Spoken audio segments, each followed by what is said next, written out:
Hello.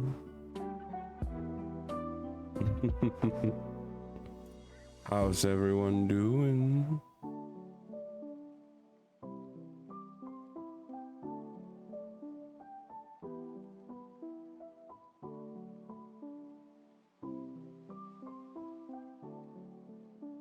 Hello. Yeah, when I started the stream, my internet just decided to kind of tank, you know. I don't know what happened, but like, goddamn. I started up the stream and immediately had the drop frames and everything.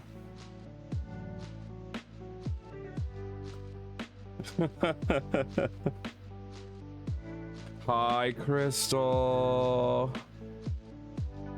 Please hurry yourself through the screen. I would love to have you here. I'll catch you. Don't worry. How are you doing, Crystal? Hi, Jinx. Yo, hey, Ben. Hey, Abby. Oh no, what's going on? Abby, no.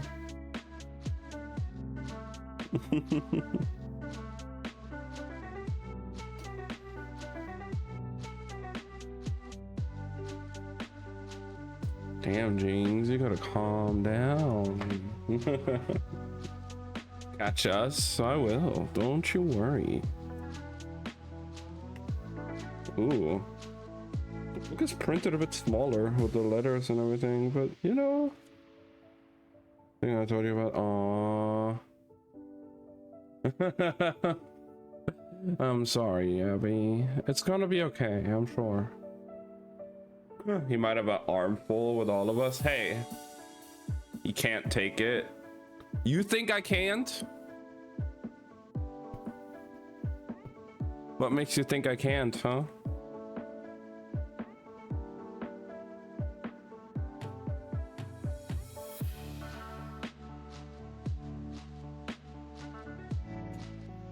I know you can't. What the hell?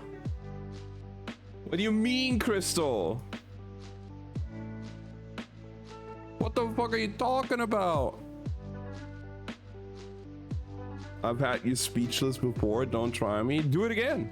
I'll dare you.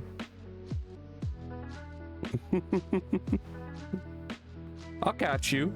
It's fine. You know, first I'll catch you, then I'll put you down, and then it will happen. But I'll first make sure you're safe. Like, come on.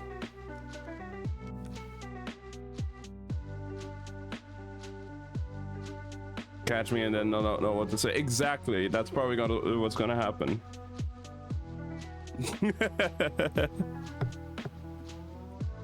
But I'll catch you first.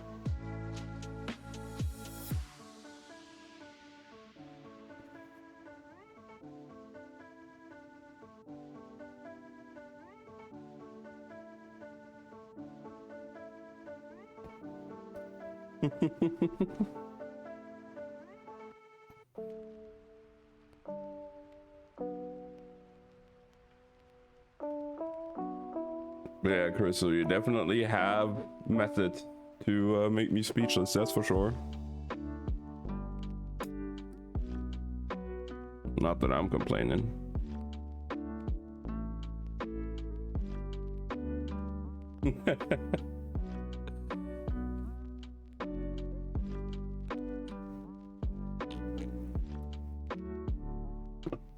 Alright. How's everyone doing today? I hope you guys are having a great Sunday so far. I'm very much excited to dive into this new book. You know, I don't know how to feel about it yet. I've only read the back of it. It sounded interesting. We'll try it out today. It's gonna be a bit of a shorter book compared to the other ones we read.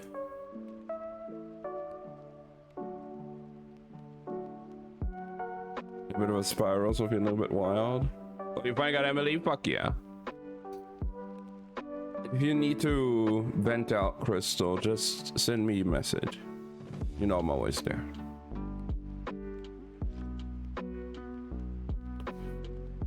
It's okay.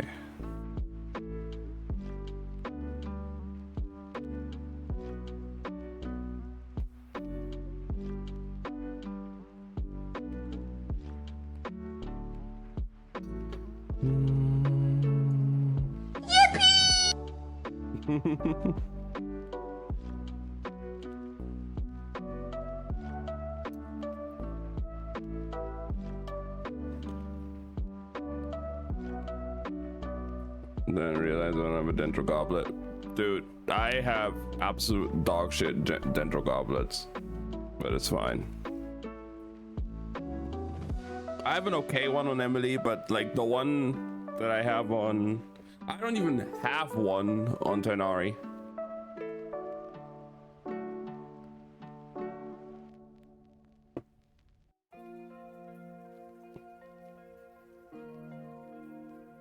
So there's that. So yeah, I also don't know how long the chapters are in this book compared to the previous ones. So the reading sections now with this book might be a bit shorter than usual, because I want to keep it to one chapter a week. But we'll see how it goes. After that, I think today I'm going to be doing more Celeste. I have a bunch more stuff I need to do in Celeste. Bunch more levels we can do, and they're all super difficult. Even more difficult than what we've played before. And I'm excited to go through it and die over and over and over and over and over and over.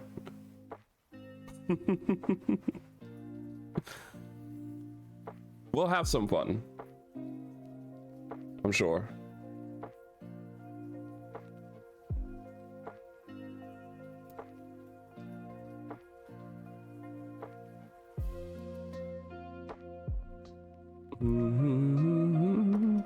But man, today was a struggle for me to sleep again.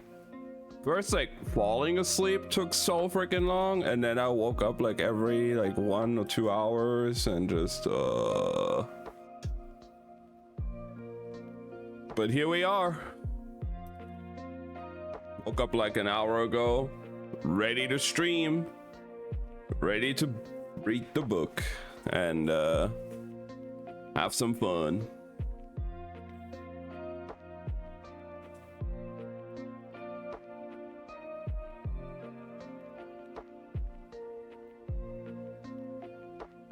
Let me guys read you the description on the back again before we start.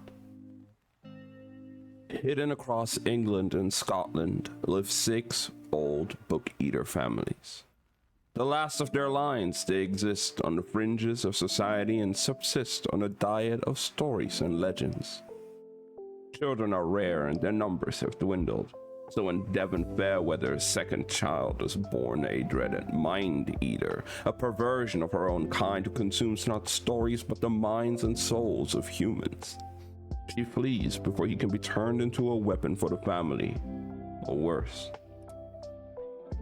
Living among humans and finding prey for her son, Devon seeks a cure for his hunger. But time is running out, for her family want her back, and with every soul her son consumes, he loses a little bit more of himself.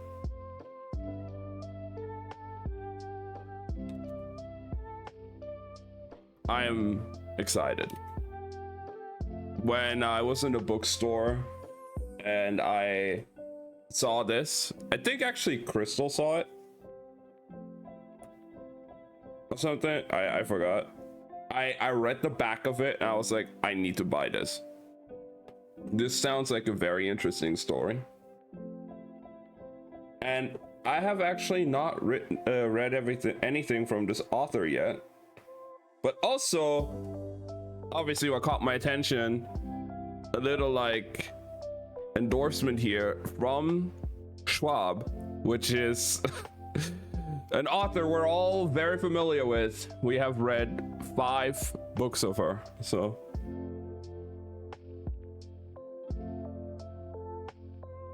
yeah. I was like, hey, if she endorses this book, I'm sure it's going to be a good one. How's this separated into chapters? Act 1. Is it just going to be, I guess? Okay, it's acts and then parts of acts. Okay, okay.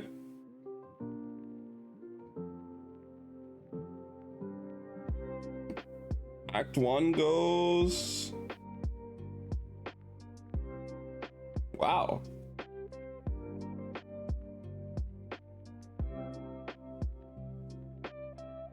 Act 1 is 62 pages. What?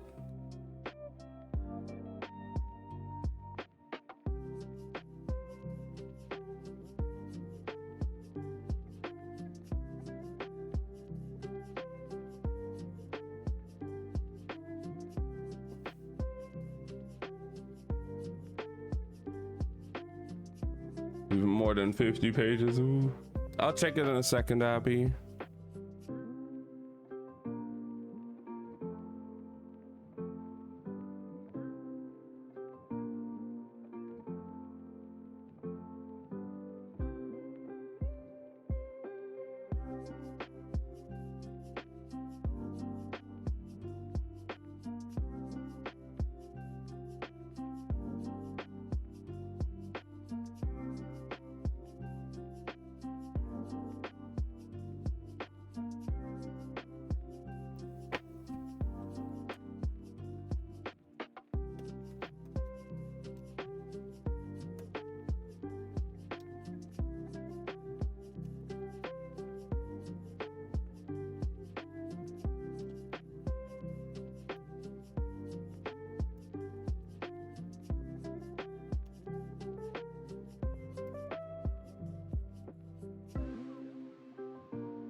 Hmm.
I mean, the pages are smaller compared to the other ones, but like also the text is written smaller, like printed smaller. So we'll see how 62 pages will do. I'm sure it'll be fine. Nothing to worry about. We've done more in the stream before. We've done way more.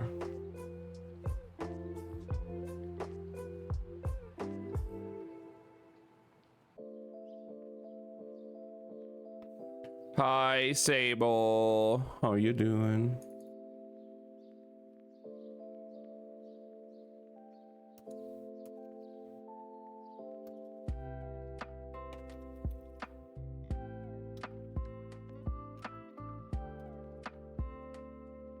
Go invited to a wedding next month. Ooh, exciting! Hell yeah!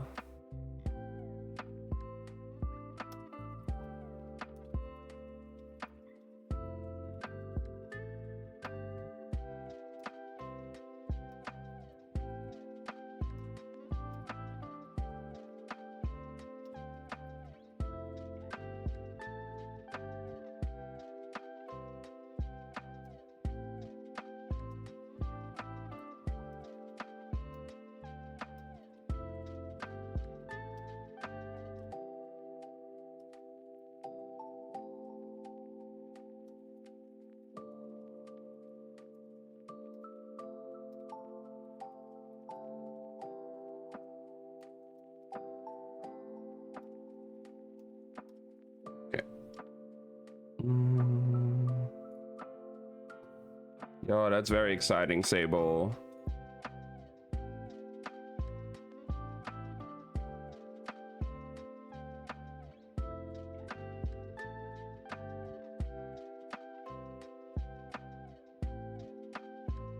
It's my best friend's dad. We have been waiting for him and her stepmom to get married for so long. Hell yeah.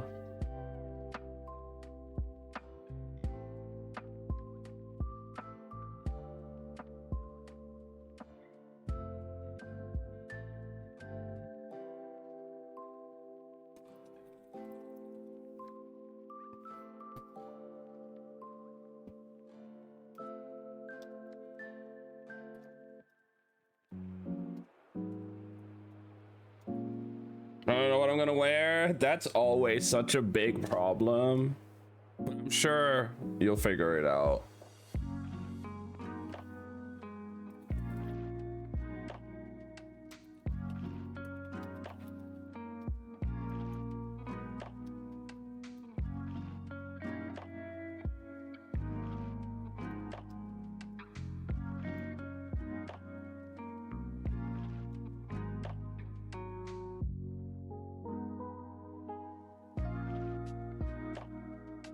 Preferably clothes. That, yeah. I mean, it would be a statement not wearing anything on a wedding, but yeah, you probably should. Red and gold. Ooh. Oh my god, Sable. Just like the colors of Arness in the book we just finished last week.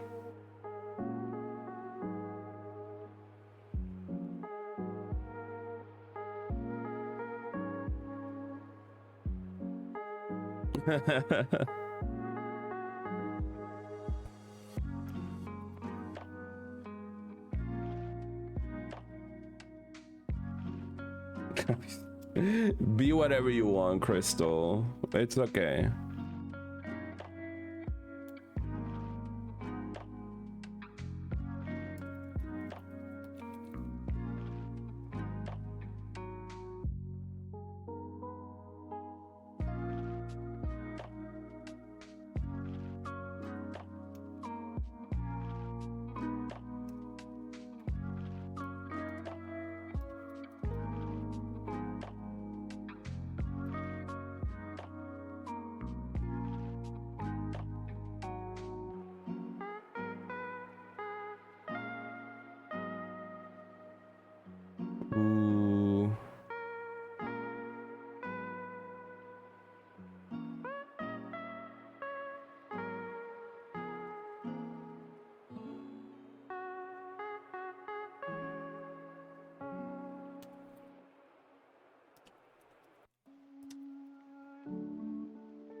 I don't know too much about fashion. I'm out.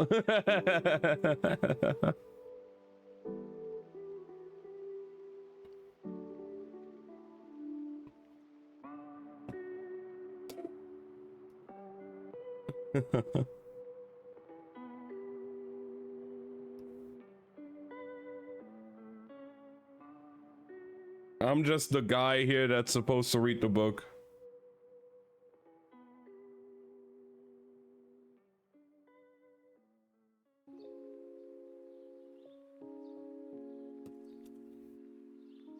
Birthday's in 9 days. Ooh, got anything exciting planned for that, Sable?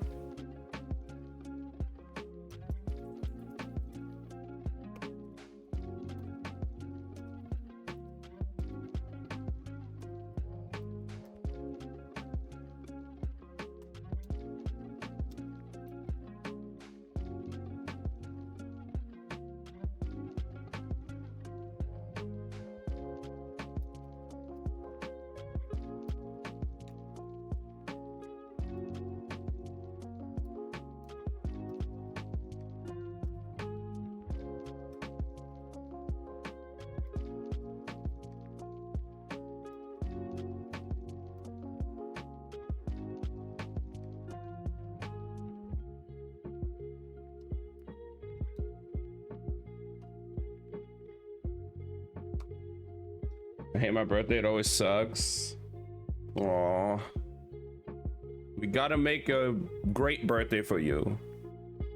We gotta have you have a great birthday. Come on.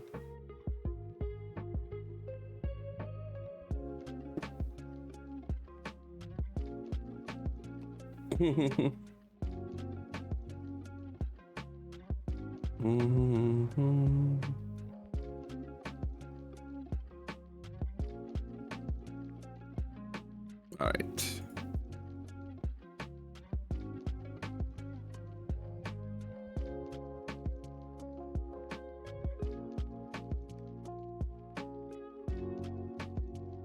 I totally get it. I've had some bad birthdays before as well. But hey, doesn't mean that every birthday has to suck every time.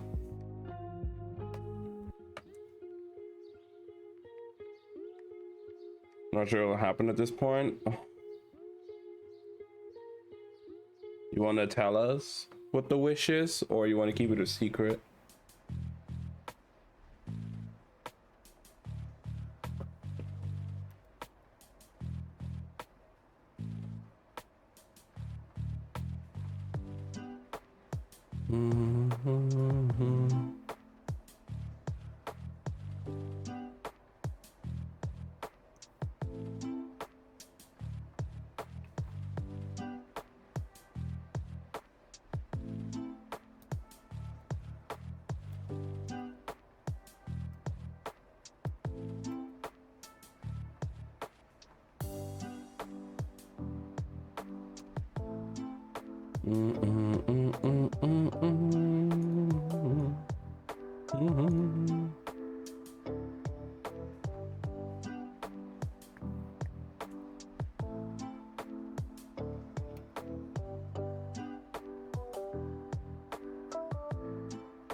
The secret, if it comes true, I'll tell you. All right, all right.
Take care, Abby.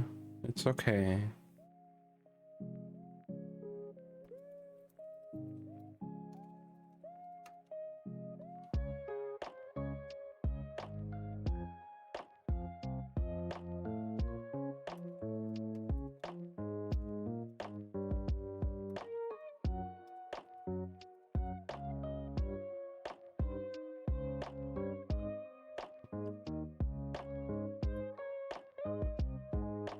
All right.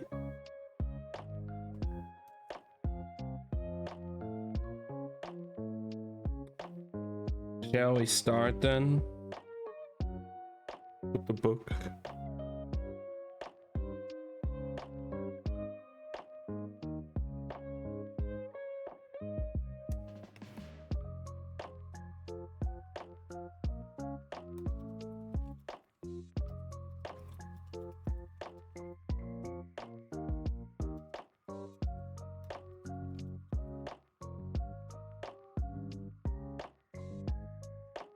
I gotta go to errands. All right, Crystal, take care.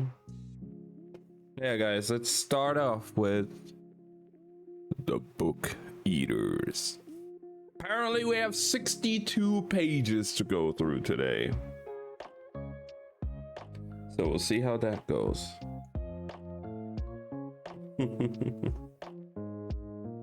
Take care, Crystal, of you. Act 1, Dusk.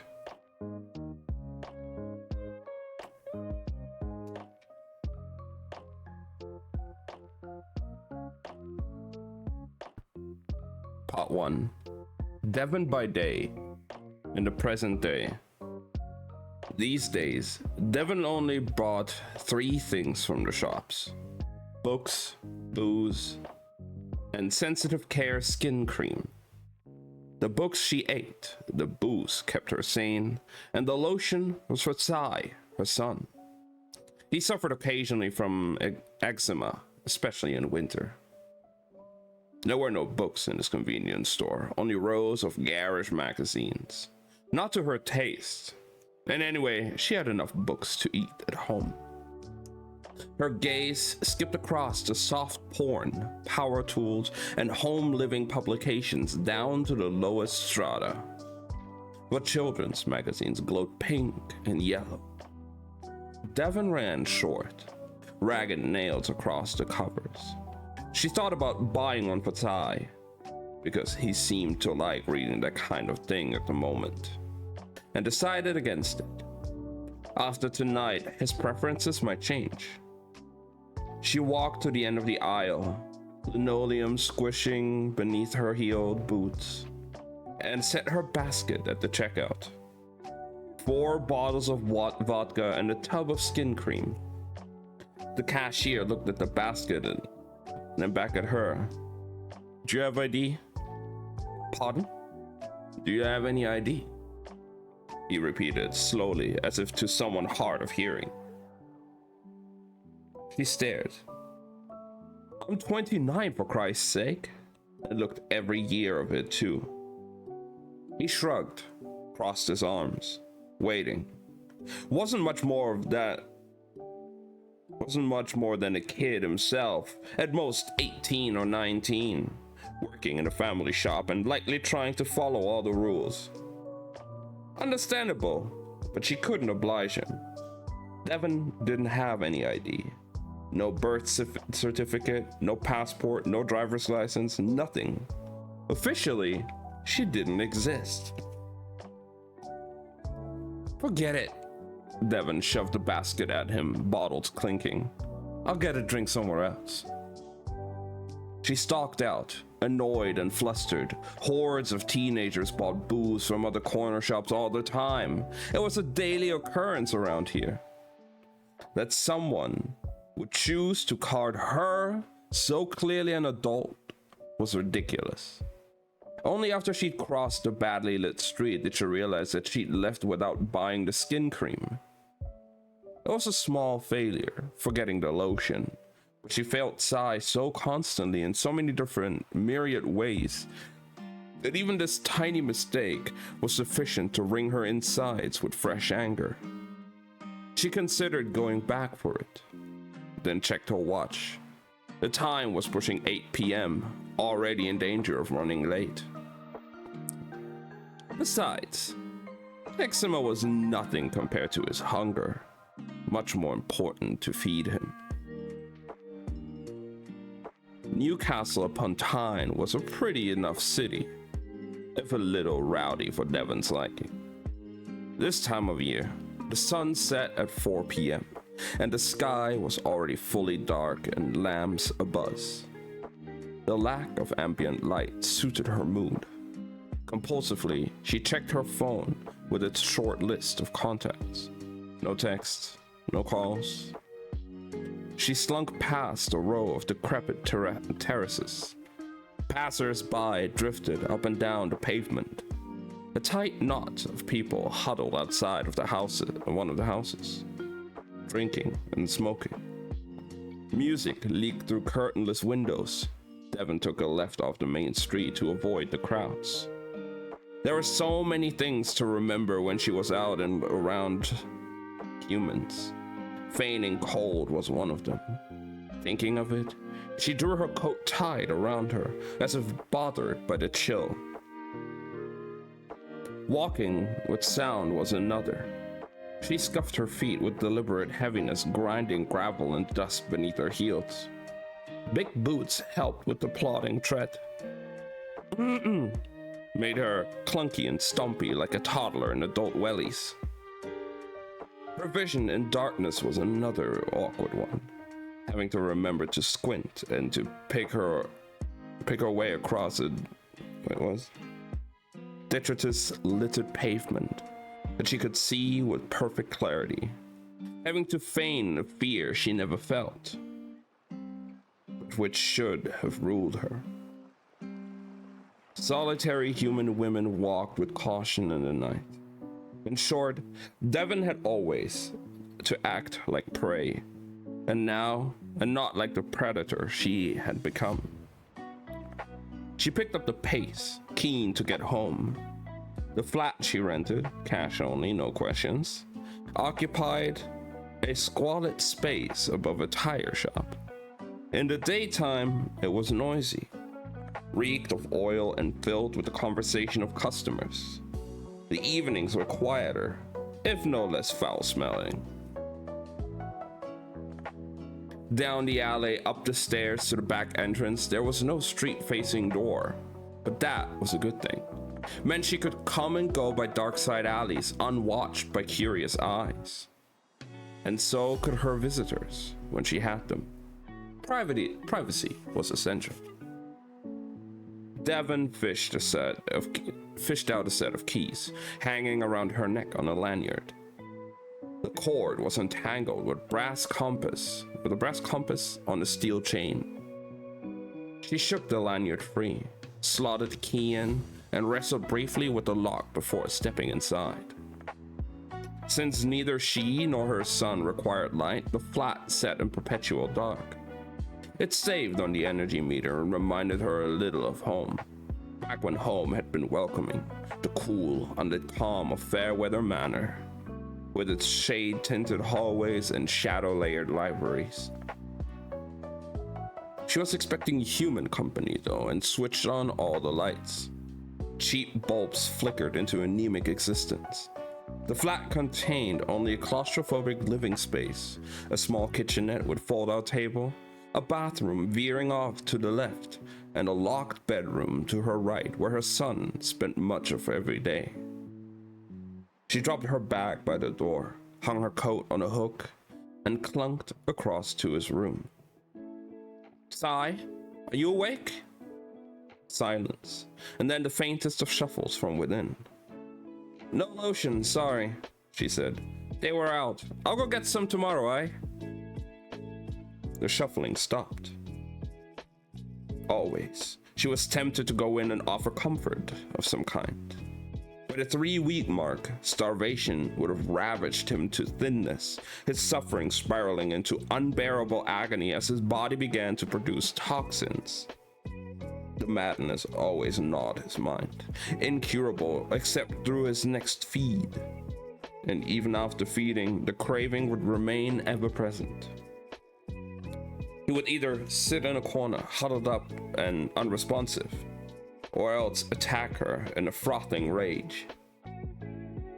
Impossible to know which reaction she'd get, and so, fingers shaking, she checked and double-checked the bolts instead of going in. One at the top and one at the bottom, both solid things she'd installed herself on one regular lock that required a key. The room had no window, courtesy of its awkward layout in relation to the shop. No additional security needed there. For once. Someone knocked at the entrance to her flat. She jumped. Felt chagrined, and then checked her watch. 8:10, bang on time. Just as well she'd not gone back for the lotion. Devon went to let her guest in. He had a name, but she would not allow herself to think it. Better to consider only his role, his profession. The local vicar. He needed to be no more and no less. The vicar waited anxiously on her doorstep, wearing a black and mustard coat that might have been fashionable 40 years ago.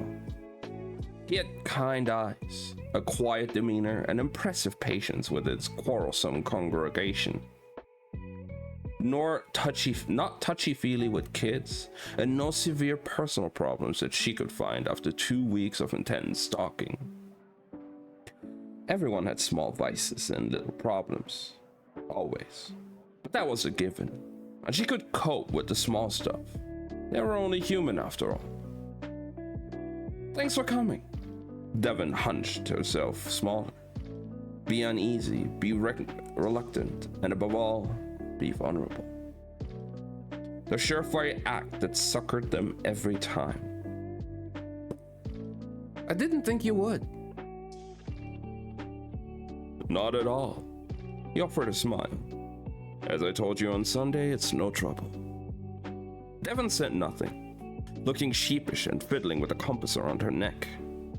She'd done this conversation, or some variation of it, so many times, tried all kinds of lines, and found it was better to let them take the initiative. Probably she should have put on something more feminine to look even more unthreatening, but she despised dresses. May I come in? He ventured, and she feigned embarrassment for her rudeness, stepping aside. His gaze snagged on the dilapidated interior. Devon couldn't blame him. She gave the usual awkward apologies for the state of the flat, while he gave the usual demurring reassurances. That ritual completed, she said, "My son is in a bad way. I spoke to him earlier and he didn't answer. We may not have much luck, I'm afraid."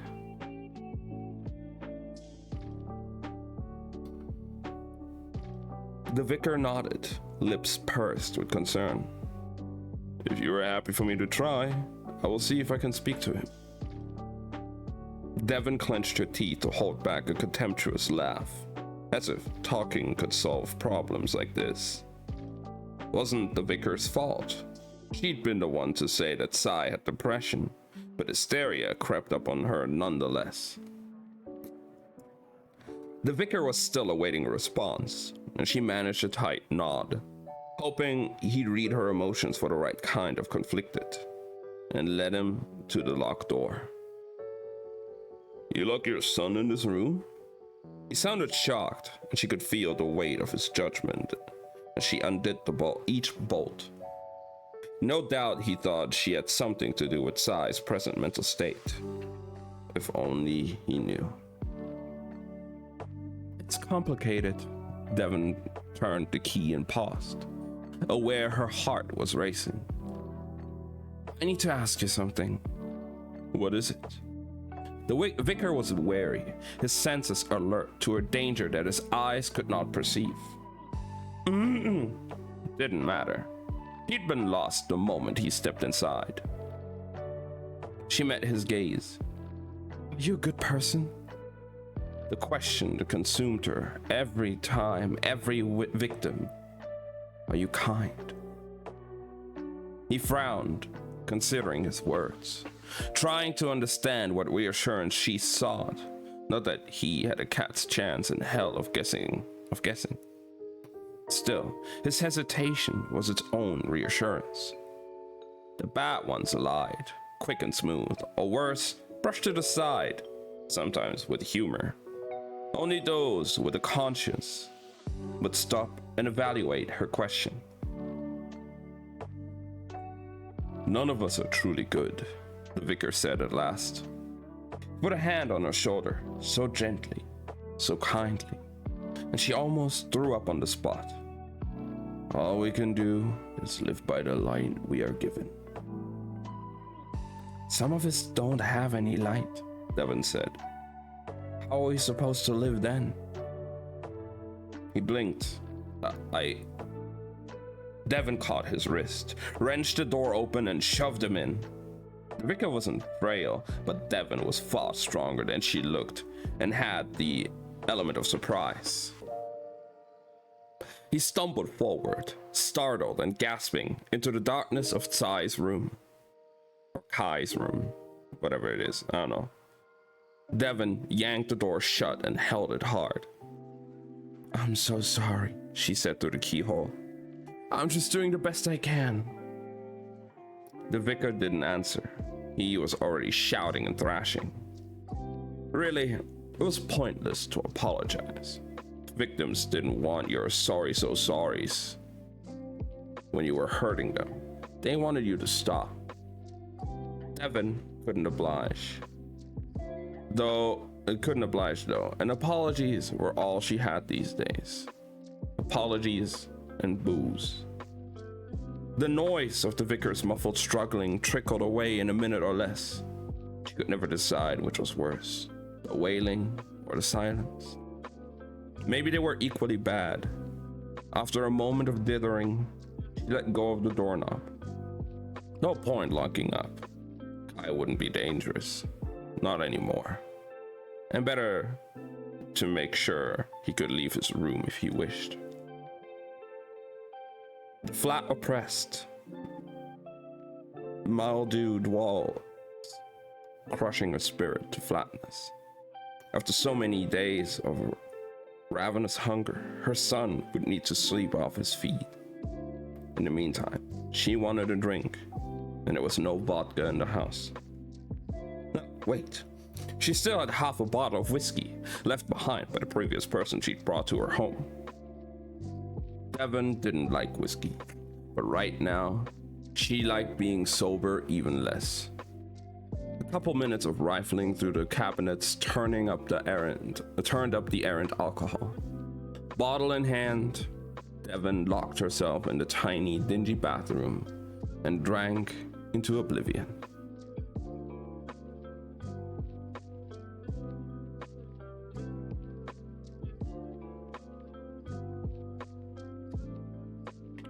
That was part 1.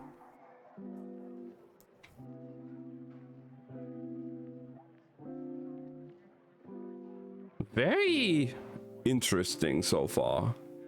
I mean, obviously, like, we're jumping straight in to the present day with Devon and Kai. Not explained yet what the whole, like, book eater or mind eater thing is, but that's gonna be very interesting.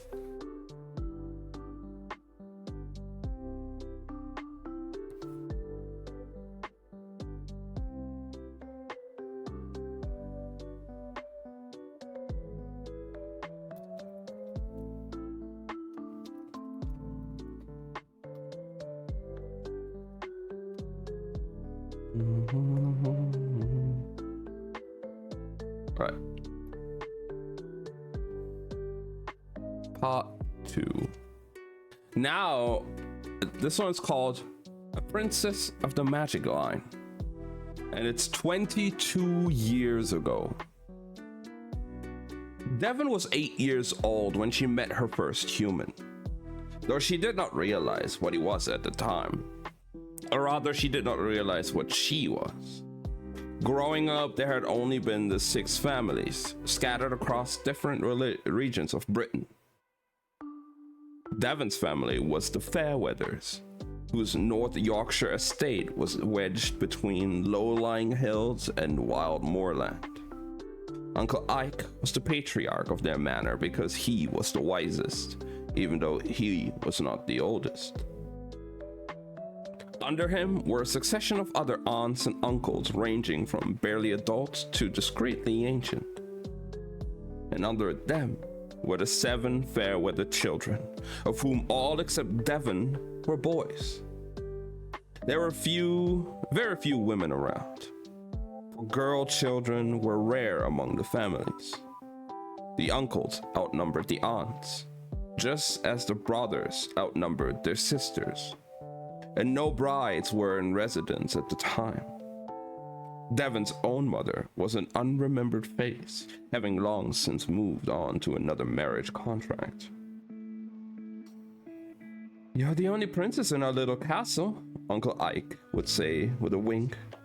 Tall and gray-haired, he enjoyed folding his lanky frame into comfortable chairs and drinking copious quantities of ink tea. You gotta be a princess, Devon, just like in the fairy tales, huh? He would make a little flourish with his hands, a smile crinkling up the corners of his mouth. And Devon would laugh, put on a crown made from braided daisies, and run around the yard in her tattered lace dress, shouting, "I'm a princess!" Sometimes she tried to play with the aunts, because if she were a princess, then they ought to be queens. But always, the older women withdrew from her with anxious glances, rarely leaving their own bedrooms. Devon eventually decided they were boring and left them alone. The house itself was a 10-bedroom building, 3 stories high. It might have been quite ordinary for manners of that type, if not for the haphazard collection of parapets, extensions, tire roofs, and Gothic flourishes. Courtesy of your great Uncle Bolton, Uncle Ike had once said, architecture was his treasured pastime. Beneath the ground, more levels sprawled with delightfully twisted passageways. Devon knew every nook and corner, from the dark sublevel halls to the sun-filled music rooms of the upper floors. And the libraries. Like the other families, the Fairweathers had libraries with a flavor of all their own. Vintage books stitched with carefully aged leather. The darker, the better. With textured, embossed covers. When opened, the brown-edged pages flaked in soft, dry puffs, smelling faintly of margarine. One bite, and Devon's book teeth could sink straight through those covers and chewy strings of binding, tongue alive with the acidic tang of ink-tinged paper.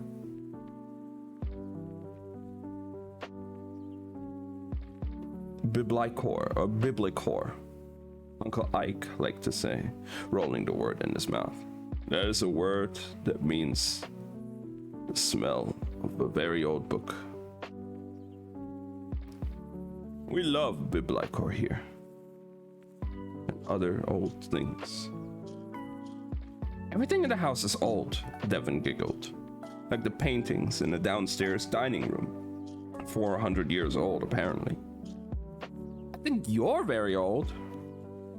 Uncle Ike always laughed, was never offended. Maybe I am, princess, but you'll never make it to my age with that tongue of yours. That tongue of yours. Lots of people commented on Devon's tongue. She stuck it out sometimes, inspecting it in the mirror. There was nothing special about her tongue that she could ever see. The land they lived on stretched vast in the eyes of a child. Rocky hills, couched moorland, full of hollows and peat bogs. In summer, when the moors bloomed purple with heather, Devon chased rabbits and grouse birds. Twice she found otters, whose little fangs looked like her own growing book teeth. In winter, the grass dried up and crisped with frost. She built snowmen with her brothers, and they ran together ever barefoot through the hillocks and valley forests.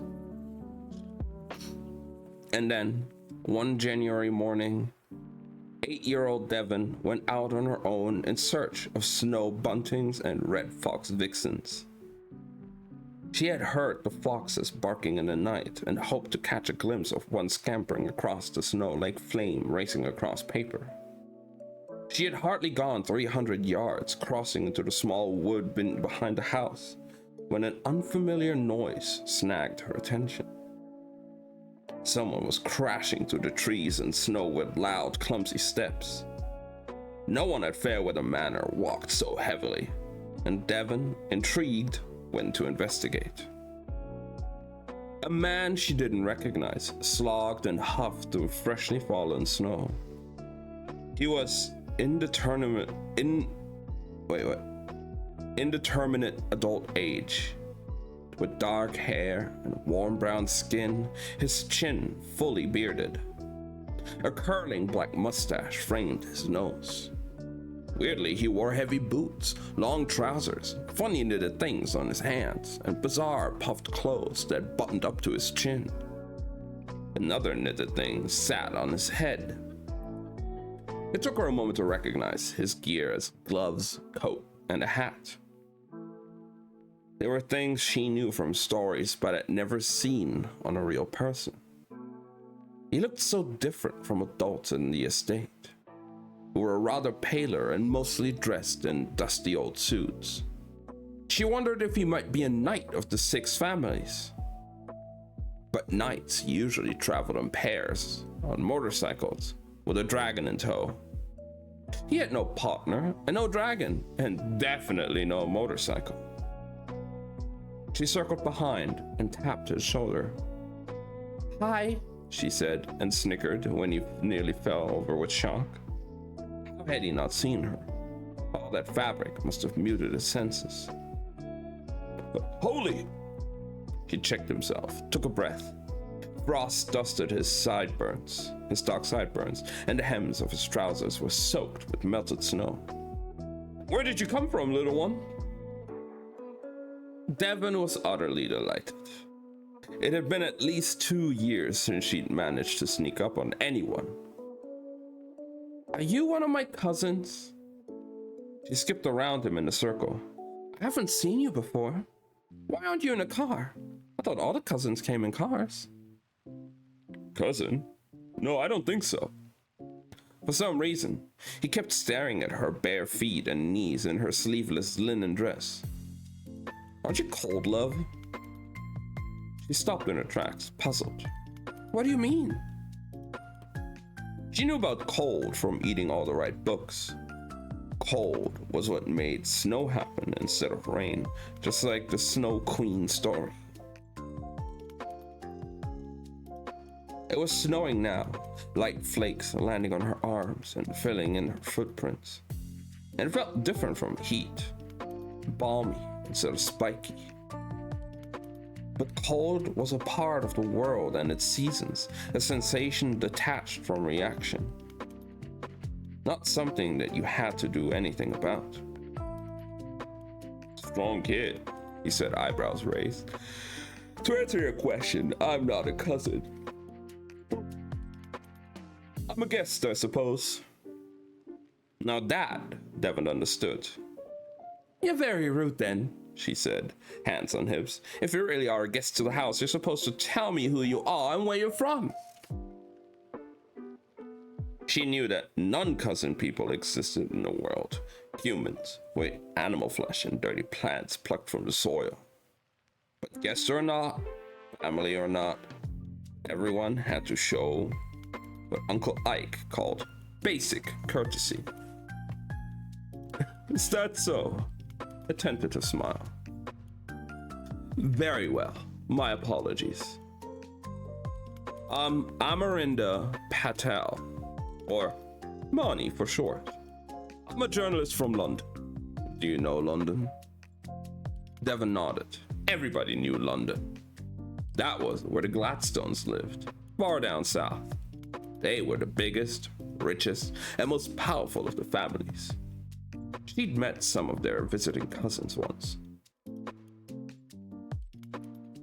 "And you are?" Mani's smile stabilized, became more genuine. "I'm Devon Fairweather, of the 6 families," she informed him. "All of this land belongs to Fairweather Manor." "The 6 families," he echoed. And Devon gave up being polite. "What's a journalist?" If he wasn't going to do the right words, then neither would she. "Journalist," he said, with slow emphasis. "The investigative kind. That means I do research and go chasing strange stories. Sometimes the things I discover appear on the telly. Isn't that exciting?" "What's the telly?" Another pause, shorter this time. He was learning to hide his surprise. Devon. Interesting name, by the way. I actually came here in search of your family. There are rumors about a remote clan living in the moors. I was hoping I could write a story. Story? Like a new one? Devon was immediately interested. Can all journalists write stories? Well, will you write one just for me? Questions burst from her in an excited flurry. Can I eat it when you're done? Never had a story written for me to eat. The smile slid from his face like melting snow from a roof. Eat it? Is that how stories are made? I always wondered, but Uncle Ike said he'd tell me when I was older. How do you write a story? I can't write a story. Would it be a book when you're finished? Do all stories become books? Eat a story? What? I mean, she's a book eater. She eats the books, and with that, the stories in the book, I guess. You can't write? He said, bewildered. Of course not. She goggled at him. How can we write? If book eaters could write, they wouldn't need other people's books. The uncles had told her that. Mani let out a slow breath. I see. He turned up the collar of his coat.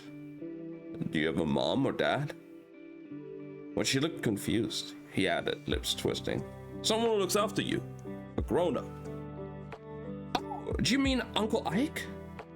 Devon said, trying not to let the disappointment show. Uncle Ike got all the visitors. I guess I could take you to him. She knew the stranger wouldn't be wanting to see aunts because nobody ever wanted to see the aunts. Sure, Bonnie said darkly. Let's meet your Uncle Ike. Devon skipped through the snowdrifts, disappointment giving way to self-consolation. So what if the visitor wanted to see Uncle Ike? She'd found him first. Ramsay would be so jealous. Her other brothers too, but she didn't like them as well as Ramsay. Most were much older and very boring, and she didn't play with her so much. Anyway, she would rub it in Ramsay's face all week, maybe 2 weeks. The forest thinned rapidly into rocky hills whose hard edges were softened with frost. The house unfolded into view, giving the illusion of a pop-up children's book. The ancient parapets jutting uncomfortably against failing winter light.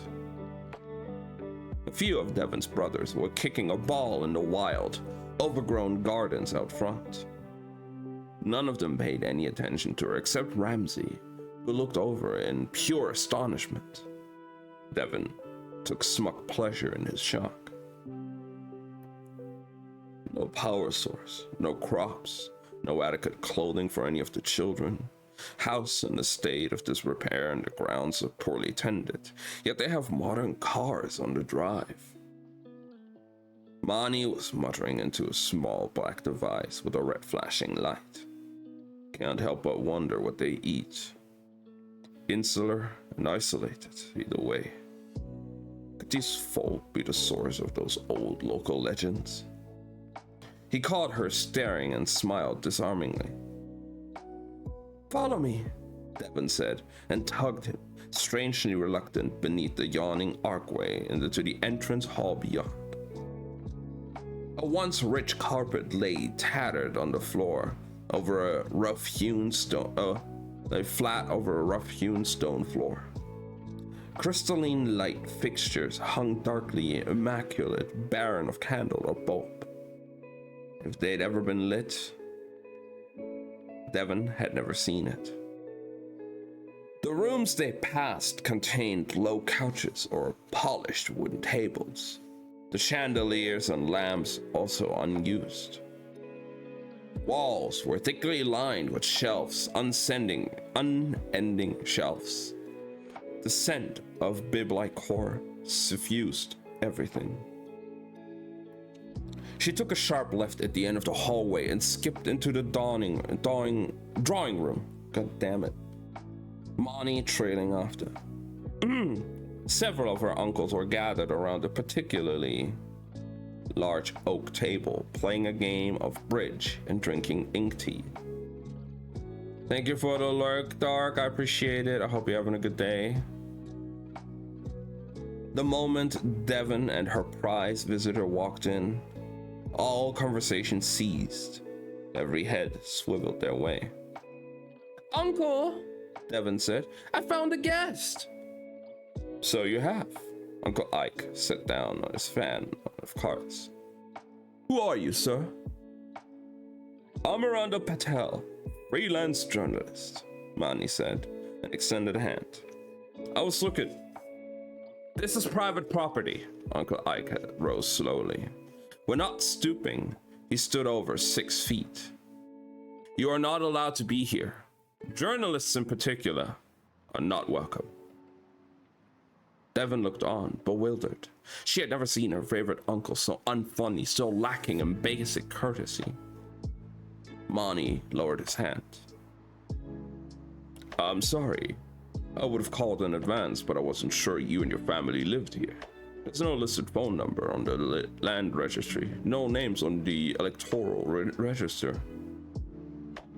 Quite so. Uncle Ike leaned forward, knuckles pressed on the table. Did it occur to you, Mr. Patel, that perhaps we have no wish to be contacted? Least of all by a journalist. Private citizens are entitled to private lives. The air seemed to thicken, stifling Devon's questions.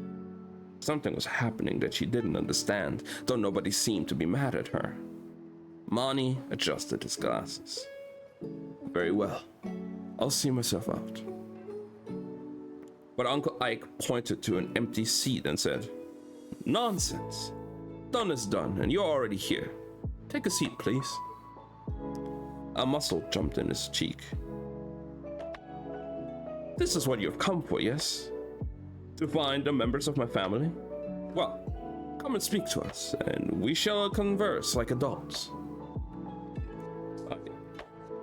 Mani fidgeted with a small black machine, turning it over and over in his hands.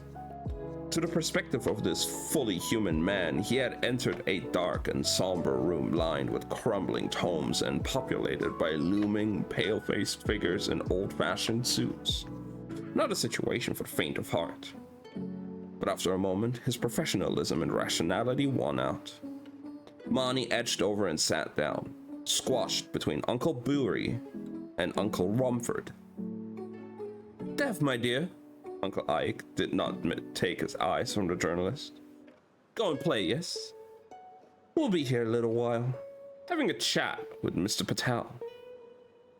But Devon glanced mournfully at the table, where her guest sat rigid. She always had to leave when the grown-ups talked, and it was never fair. Uncle Ike shifted his gaze toward Devon, shoulders and face softening a little. Tell you what, take yourself up to my room, little princess, and find one of the special edition fairy tales. Off the lowest shelf, mind. Nothing naughty, Oh, I will. Devon scampered out of the room in excitement. Though fairy tales were all she ever ate, some were better than others, and the special ones in her uncle's study tasted exquisite. The crisp gold bindings, ribbon bookmarks, bright illustrations with multi-hued inks, an explosion of color and sparkles, words dangling and lingering on the palette. The last thing she heard before darting up the stairs was her uncle saying, Rumford, shut the door if you please. She forgot all about them by the time she reached the top of the stairs. Uncle Ike's study occupied a smallish room on the east wing, and it was here she had it. Devon slipped in soundlessly. These walls held Renaissance paintings and an an eclectic selection of instruments, including a Chinese lute, none of which Devon had ever heard her uncle play.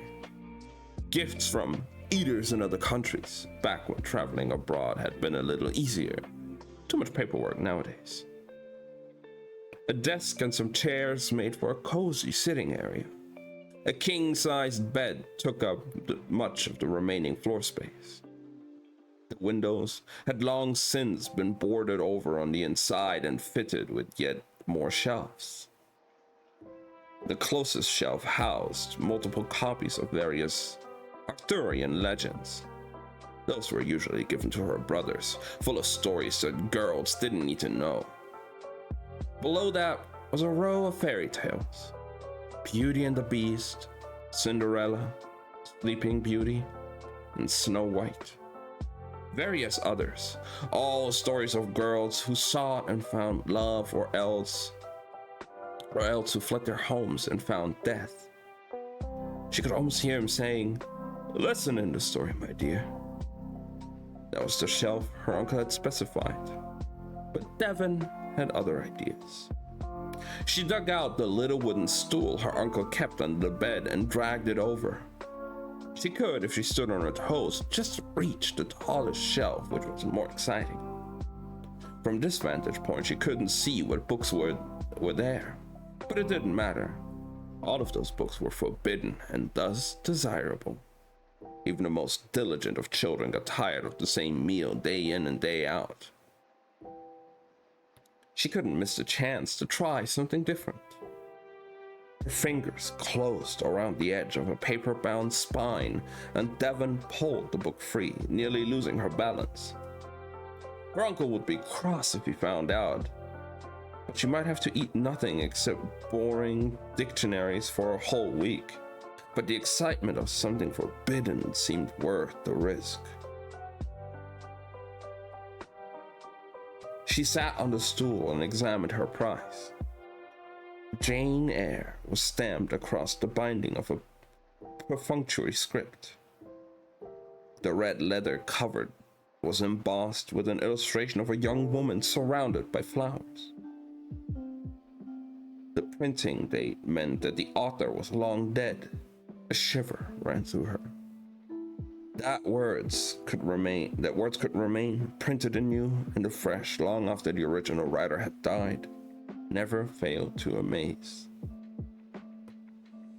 Devon flipped it open at random.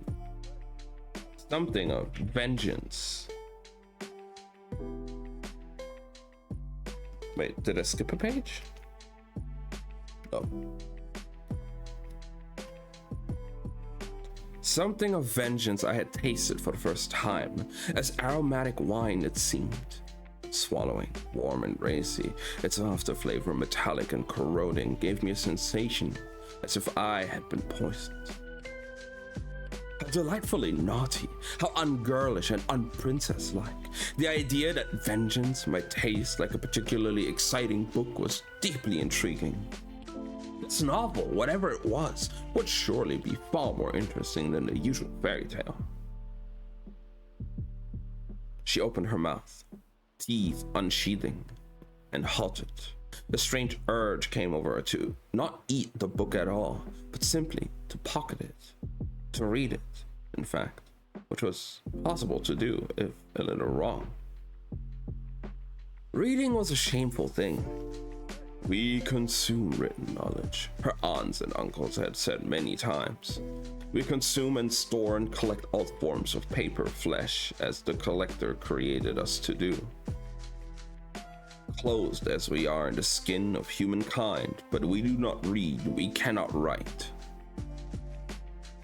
Which was fine, except that everybody knew the collector was never coming back. The book eaters would live and die without ever passing on their gathered information to the collector's unknowable data vaults. She couldn't see the purpose behind their purpose.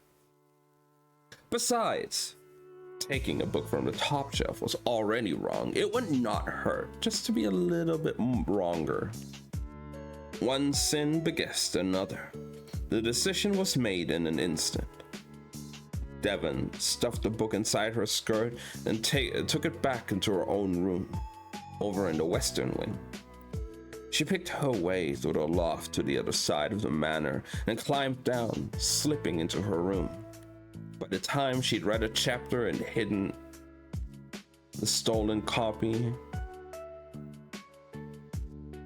of Jane Eyre under her mattress, nearly an hour had passed. She re-emerged into the hallway, straightening her dress and trying not to look criminal. The manor was very quiet, even for a wintry afternoon. The aunts were likely sequestered up in their quarters, from which they rarely emerged. The only sounds were Raka's yelling and shouting of her brothers milling outside, but even then that seemed muted and more subdued than when she'd brought Mani through. She jolted upright. The journalist. How had she forgotten about her guest? Devon took the steps 2 at a time and half sprinted back toward the drawing room. But her guest was already gone. In fact, the drawing room was empty except for Uncle Ike, who sat by the fireplace with his feet on a stool. He looked up as Devon entered and waved her over. Come in, love. Have a seat. She snuggled into the chair next to her uncle. Where's the journalist? Mr. Patel is resting in a room in the cellar. Uncle Ike had the gentlest hands, never snagging or tugging as her finger combed through Devon's tangles. Tomorrow morning, Knight will come to take him away. Away? Oh. She had only met Knights once. They'd been serious and scary, not at all nice or funny like her uncle. Where to? To Ravenscar Manor, he said after a moment of hesitation. It is near the coast, many miles from here. The patriarch there has a use for humans. Oh, Devon said, crestfallen that another house would get to steal her guest. I wanted him to stay. I'm sorry, Princess. I know you did. But I'm afraid Mr. Patel was not a pleasant man. He wished to tell stories about us to other people. Stories are good things, aren't they? Not all stories are good things, no. Uncle Ike kissed the side of her head. You only have to write books to eat in this house, because we only give you the right stories, appropriate for a little princess.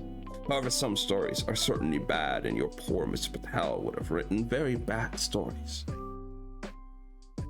Devon mulled that over. Does that mean he was a broken writer? Of a sort. He seemed amused by what she'd said. Yeah, that is a good enough description. Oh, I see. Are the Ravenscars going to fix him, Uncle? They certainly will, love, said her uncle, gazing into the fire. They certainly will.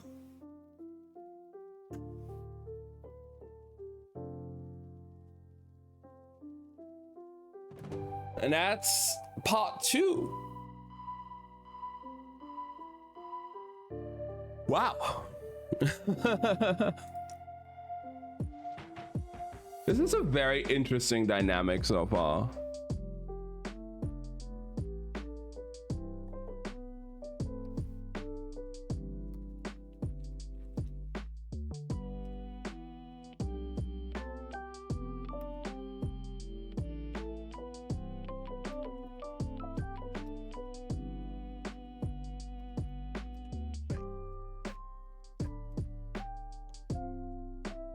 I like it though. It's building up a little bit of suspense. Now, I would assume that the Ravenscar family, or whatever they're called, they have like one of those mind eaters.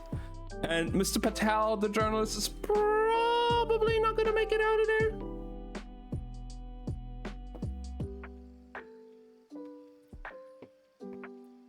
Why else would the uncle say they have a use for humans?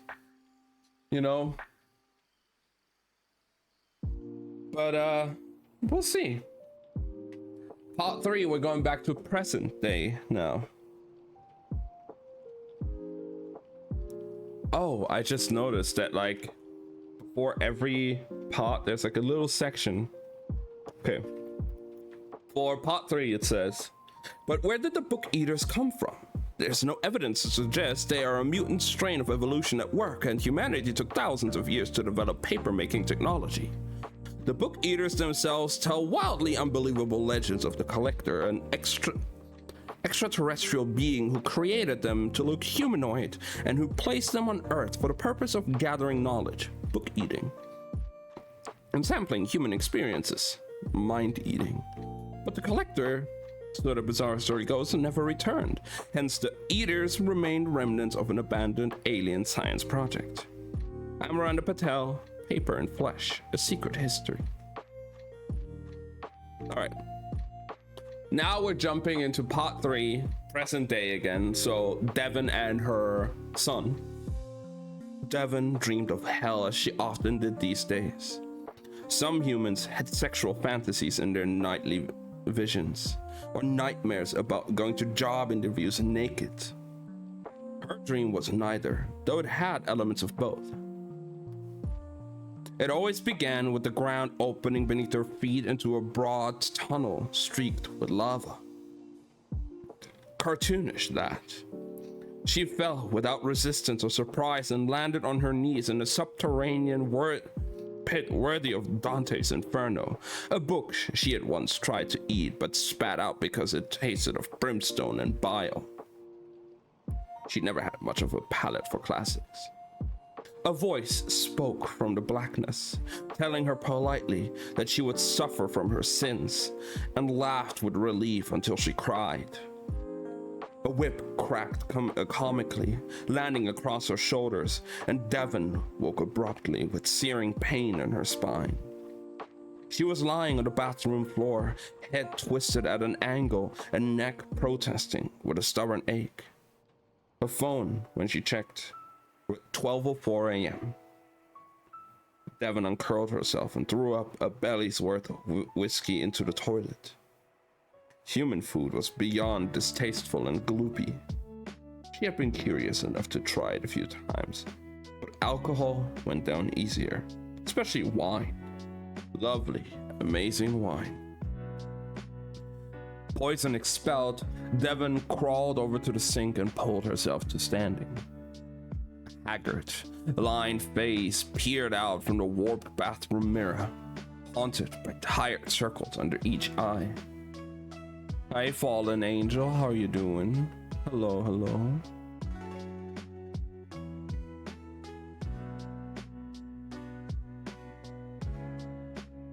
That blend of traits and features, courtesy of her convoluted heritage. Nice seeing you, nice having you. Hope you're having a good day.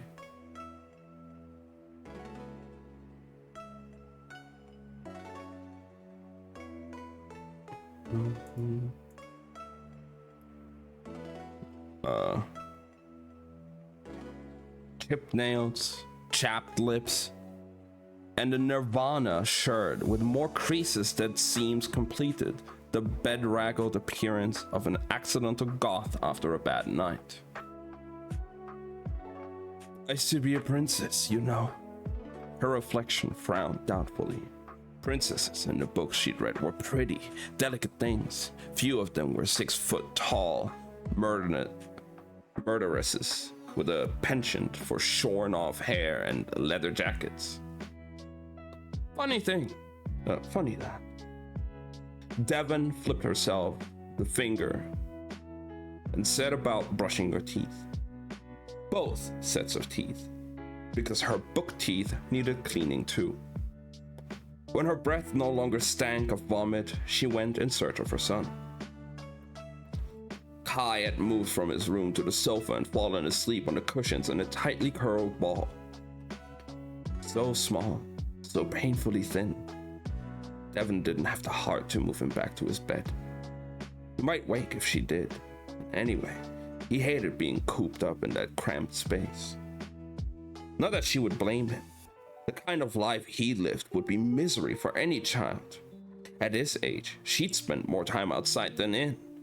But Devon's childhood hasn't been ruled by a hunger that drove her to scoop out people's brain matter with her tongue, as Kai's was. If her son were to have any hope of a functional life, he needed redemption. Not the religious kind, but the chemical kind. A family manufactured drug developed specifically for mind eaters. When taken regularly, it allowed him to eat paper the way she did. The trick was getting a hold of some. Her mobile phone buzzed in the kitchenette counter. She walked over, picked it up, flipped the shell open. Chris, I found him. Said what you told me to say. Let's meet and chat. Crow's Nest Pub, 8 p.m. tomorrow. Will you be there? Devon thumbed the cheap plastic keys. Only one of the families, the Ravenscars, had ever produced redemption. The Ravenscar patriarchs had kept the ingredients and process a tightly kept secret, which allowed them to maintain a position of power and money over the other families. All that changed when a couple years ago, the Ravenscars had abruptly imploded. Some of the patriarch's adult children had tried to break away from the family, something that Devon could sympathize with deeply. A bloodbath fight broke out that ended with dozens dead, including the patriarch himself. Meanwhile, the surviving Ravenscar siblings disappeared and took their stores of redemption. Good for them, not good for her son. Kai had been raised on redemption, like most Mind-Eater children.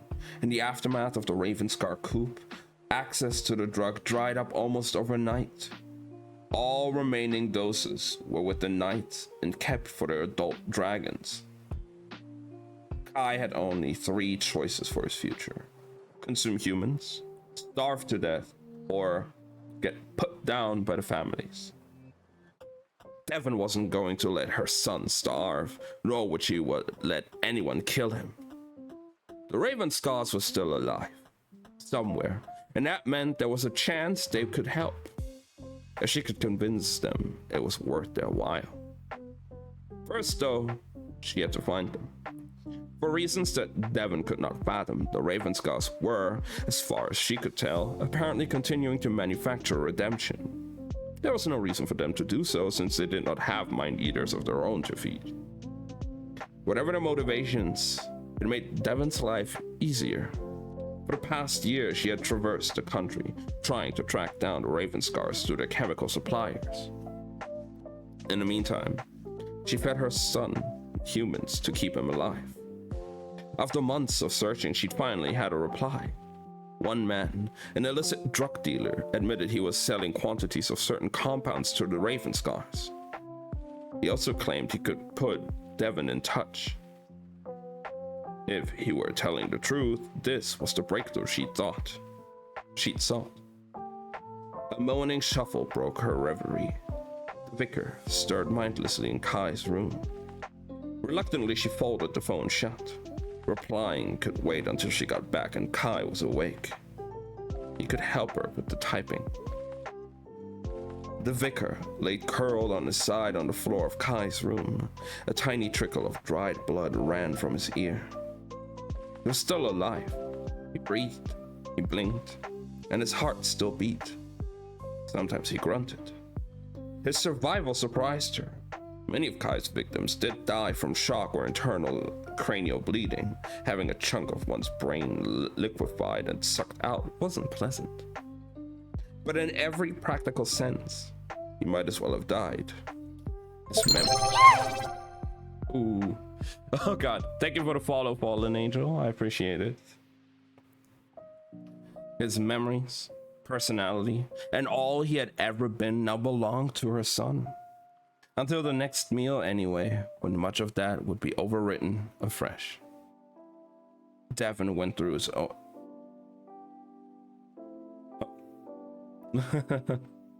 Anything for a friend? I really appreciate it.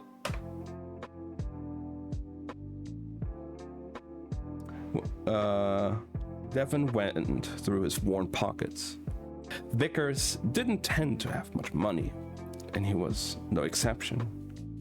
She plucked out all the ID, but otherwise left the wallet intact. He didn't have enough worth stealing, not compared to the 20-odd grand she kept in a bag. He did have a Bible at least. Devon liked those. She unsheathed her book teeth and bit through the spine. Worn leather, loving hands, sweat, communion, wine. Words flowed across her tongue, psalms merging with commandments, sacred newborns blending with war and desecration. Wafer-thin paper, flesh crinkled delicately with every chew. Used books had never the crispness of new ones. I never had the crispness of new ones. But they each carried a flavor unique to their owners that Devon, like every proper Fairweather, enjoyed discovering. 12 bites to finish the book. She wiped ink from her chin, belly pleasantly full even as her head buzzed with archaic verses and old prophecies. Eating settled her mood, and her lingering queasiness from the alcohol abated. Devon stripped the vicar down to his boxers. He had wet himself. They usually did.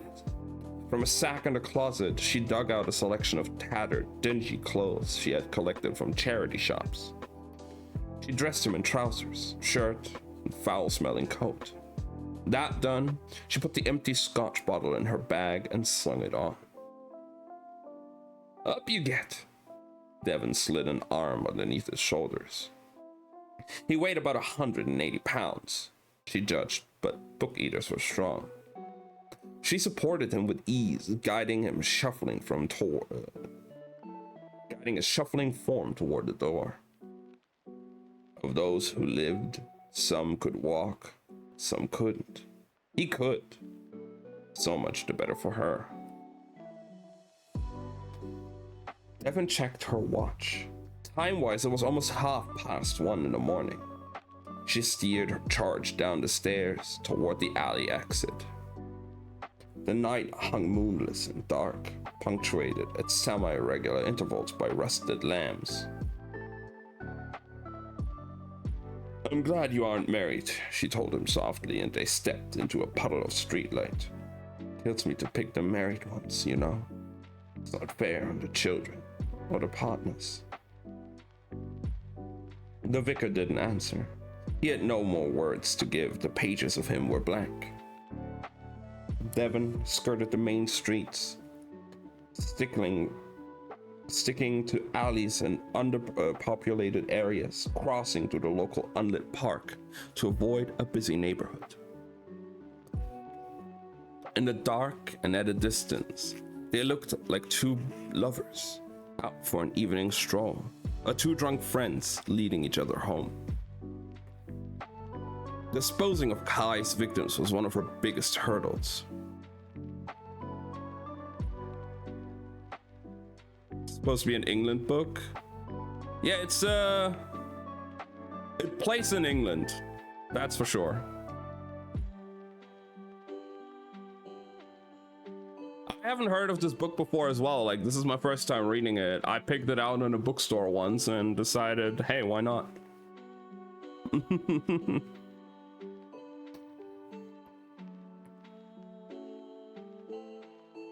Disposing of Kai's victims was one of her biggest hurdles. Ethically difficult because she struggled with the guilt, but also logistically difficult. The grimly practical aspect of hiding bodies. Even when they survived, she could not keep them with her. Incontinent and unable to feed themselves, and simply leaving them at a hospital would be suspicious. Medical examinations might bring light to strangeness of their injuries.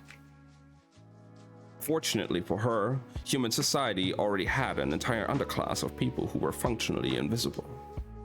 The homeless shelter came into sight as Devon and the vicar drew closer. Much like other people it served, the building had seen better days. Someone had converted a series of shop fronts by knocking through the walls and replacing the glass windows with metal gratings. Concrete steps led from a triple lock door. Some shelters had CCTV, which made things awkward. Devon knew from past experience that this one did not. She settled the vicar on the steps. He slumped sideways. Devon adjusted him to be more comfortable, tilting his head to a better angle. The absolute least she could do. Then she took the now empty scotch bottle from her bag and tucked it into the crook of his arm. All that done, she cast a final glance around. Empty road, spilled ink sky, no one about. She gave the vicar a tiny salute. She stared with vacant eyes, a soul unknowing and lost. Oh, he stared, okay. Bye, Devon said, and walked away. She didn't look back, irrationally afraid she might turn into a pillar of salt. The Bible she'd eaten was coloring her fears with a religious tint. In the morning, someone would find the vicar and bring him inside. Just another door, just another poor sod on the streets. Having a breakdown, having a stroke, something. They'd be suspicious, but unless they gave him an MRI, no one would ever know what he was missing. Hey, Oasis, how are you doing?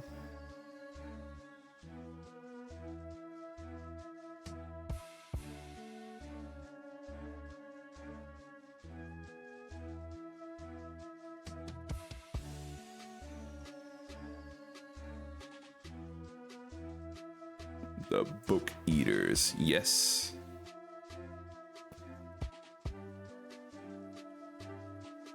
It's very interesting so far. We're in like part 3. We're still like very much at the beginning. The premise is still kind of like unfolding, but it's pretty good.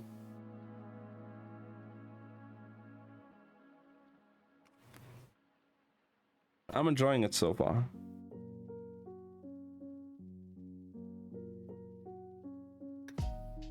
The streets around were dead and still, as if the city were holding its collective breath, and she instinctively matched its silence with her own drifting fluid walk. Eerie tranquility thickened the air. Something reflective glinted on the streetlight, and she halted, flattening into the nearest shuttered doorway. It was deep enough to hide the lines of her body, and from this vantage point, she scoured the streets. 2 blocks down, a solitary man stood in the middle of an intersection.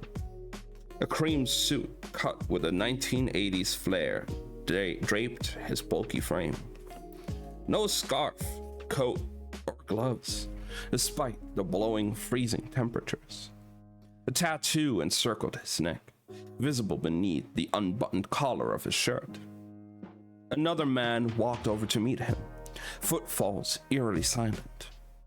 Navy pinstripe suit and the same tattoo etched into his skin, that of a hungry serpent eating its own tail.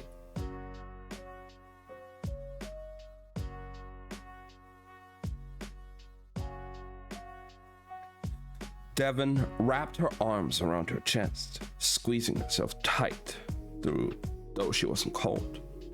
These men were dragons. Not true mythological beasts, but adult mind-eaters, so named for their stylized tattoos coiling around their throats. The symbol they bore was old as the families themselves, an Ouroboros dragon that ate itself endlessly. Mind-eaters destroyed themselves with their own hunger, for the process of feeding consumed them even as it fed them. And Ouroboros was the perfect representation of that bleak concept. Even if given redemption, which enabled mind-eaters to feast on books instead, the desire for mind-eating never went away. At some point in childhood, a knight must have inked in those tattoos, as they did for all their chargers.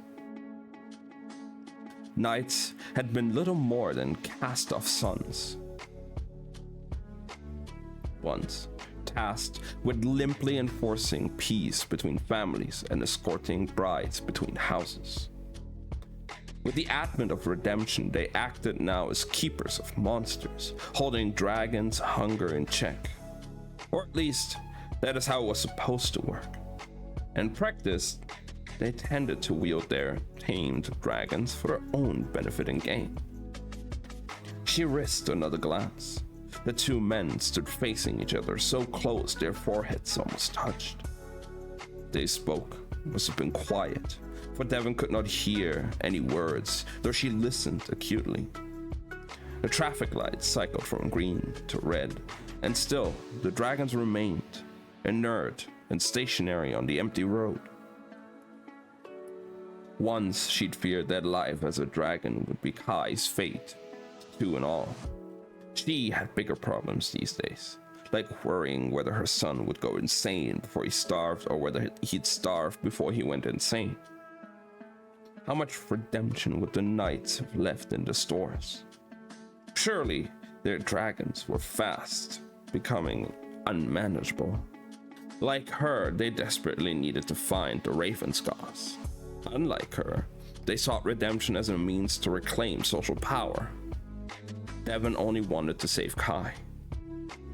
Her knees ached from crouching so awkwardly, vision obscured by strands of hair that she dared not brush away. Focus and control. Be present in the moment. If dragons were roaming, the knights would not be far behind. And that meant she needed to leave the city. She closed her eyes and opened them again. And the time to see a large Volkswagen with tinted windows rumble up from the opposite direction. Tense and still, she watched as the car braked at the intersection and opened its doors. The driver wasn't visible. Both dragons climbed inside. The Volkswagen performed an illegal U-turn and drove off, heading back the way it had come. Devon blew out a long breath and pulled her jacket tight as if it were armor that could protect her from danger. Easing from the doorway, she ran home with silent steps. Kai was awake when she got home, cradling a Game Boy in his lap.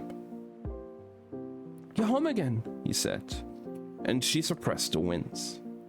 He spoke with the vicar's inflection, used the same elongated vowels. These little changes threw her off every time. Every victim. "Did you say there was skin cream? I'm itchy." "No, sorry." She kicked off her shoes, feeling embarrassed and guilty. "Lad at the till carted me for vodka and I walked out like an idiot. I'll get you some soon, I promise." Always making him promises. One day she would keep them. "It's okay." He said, still absorbed by Mario's endless quest. Outwardly, her son looked like any other 5-year-old. Small, a little scrawny, dark-haired. Her eyes and her features. The exceptionally long tongue, kept coiled in his mouth, gave him a mushy lisp that Devon found endearing. But no 5-year-old Devon had ever met conducted themselves with such certainty or such adult poise. He was far too intelligent for his age. Of course, most 5-year-olds didn't consume the minds of other human beings for sustenance. Made a big difference, that.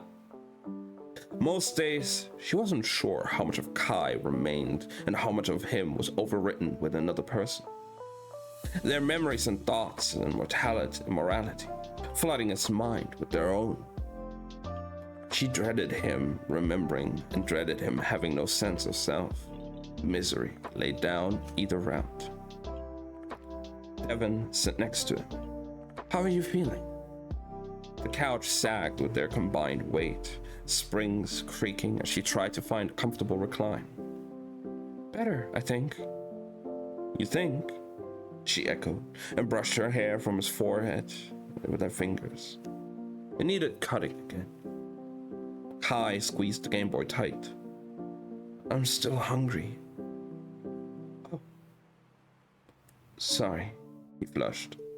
No, don't be." Devon put an arm around his shoulders and hugged him so she wouldn't have to look at his face. "You can't help it. Let me worry about these things. You do you," she added. "It'll be read, It was Something an aunt had said to her once. She found out that phrase oddly comforting to repeat. Kai nodded dully. His shoulders were thin beneath her fingers, and the bones of his spine pressed into her arm. Starvation diets would do that to a lad. His hunger was growing as he aged, and this was the third month in a row he needed more than one meal within a span of 30 days. Really, he needed to feed much more than that, but Devon couldn't bear to hunt every week, and logistically it was difficult. She walked the thin line between destroying a few lives as possible and forcing her son to live in perpetual hunger. As it was, most of every month he was too weak to leave his room. How the specifics of hunger and feeding actually worked, Devon did not know. There could not be that many calories in a few mouthfuls of brain matter. Yet, without feeding, the madness would set in, whittling away at his fragile psyche. Eventually, his weight would also drop, toxins flooding his system, organs slowly failing, driven always by need and necessity to consume, per the collector's biological design. Kai pulled away, evidently fed up with her hug. She let him go. I saw dragons on the street while I was walking back. We'll have to leave soon. He pouted at the console, saying nothing. Mario had died on a mushroom while they were distracted. Sorry. I know you hate traveling. Where is it this time? He sounded so listless. It's my good news of the evening. Meeting the Ravenscar contact. She waved the phone. This meeting with Chris first. Grab the contact details, he offered, and then catch the bus out. Tight timing, but doable.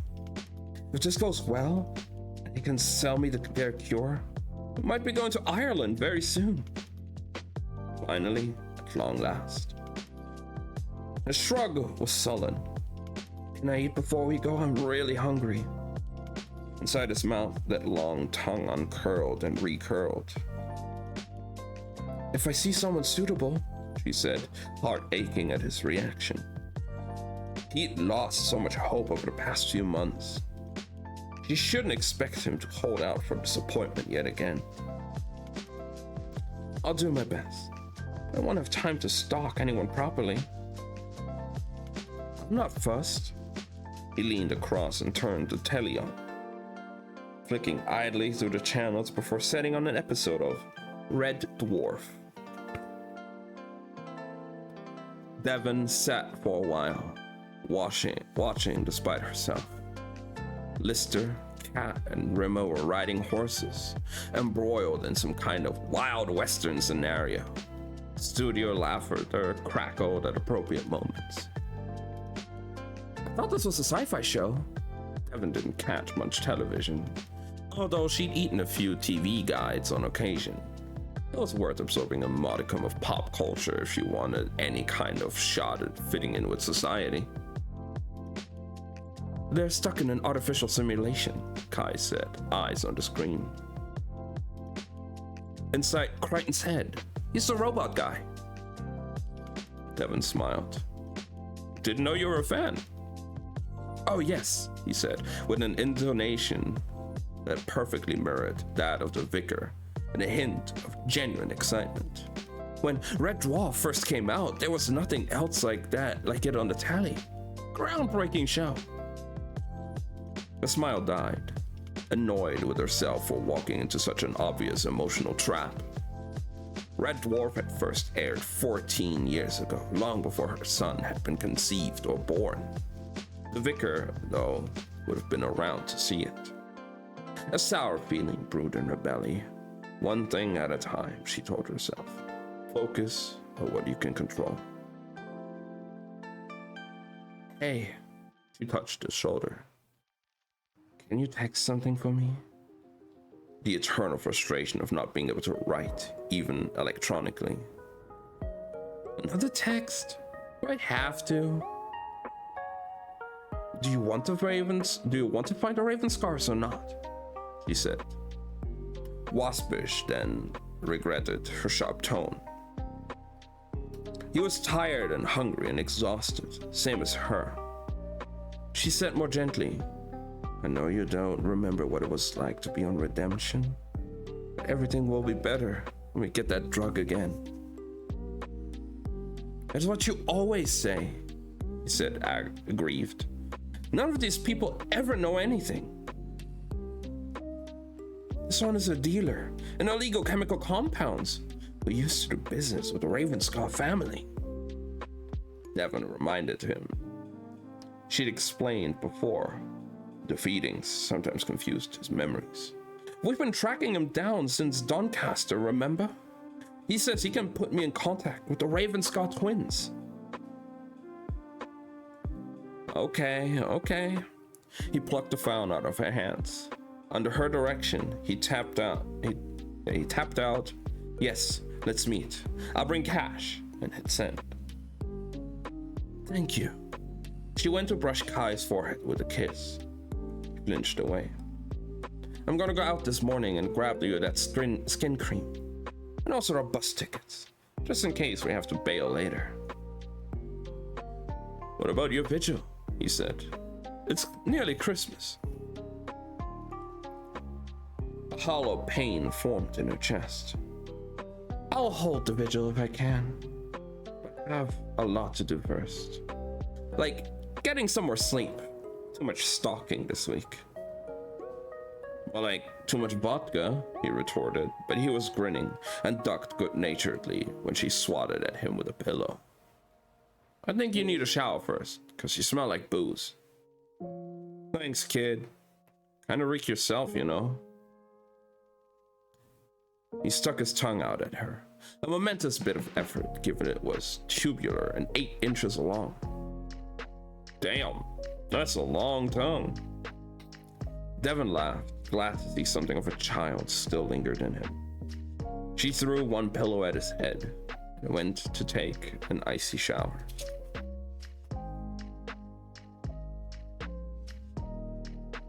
And that's part 3.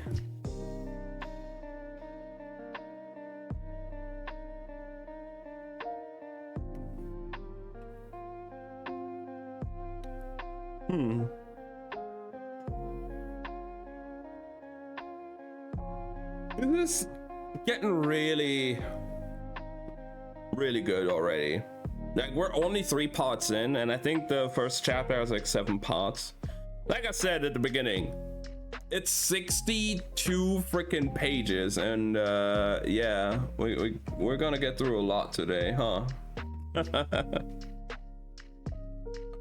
Sleepy already? I mean, I woke up an hour before stream.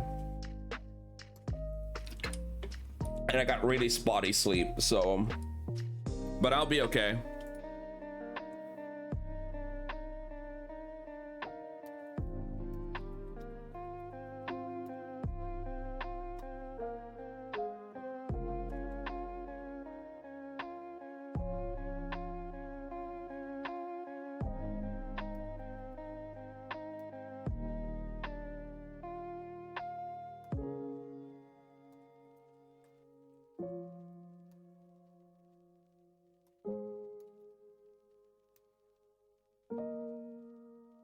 Alright.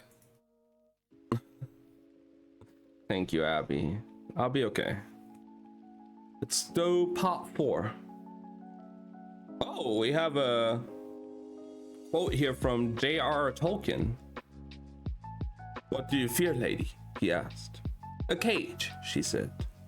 To stay behind bars until use and old age accept them, and all change of doing great deeds is gone beyond recall or desire. From J.R.R. Tolkien, The Return of the King. So every part starts with like a little quote, either from in-universe characters, or I guess from real-life authors. Whatever fits for the current chapter.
Let's go. The Whisper. Okay, this is now A Knight's Tale 17 years ago. So Devon is a bit older. Her son is not alive yet.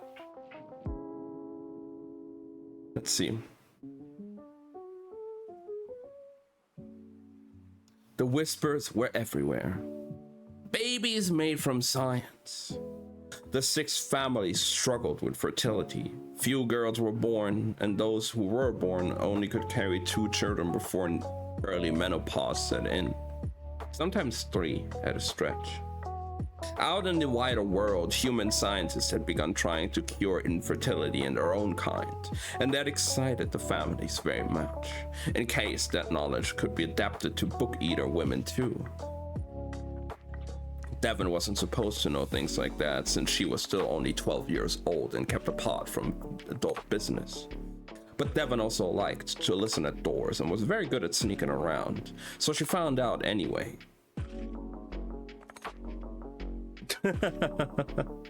Hi, Lily. We're just starting with part 4 of the book. How are you doing? She told Ramsay all about it while they were playing on the parapets of Fairweather Manor, climbing the slope tiling as they had so many dozens of times.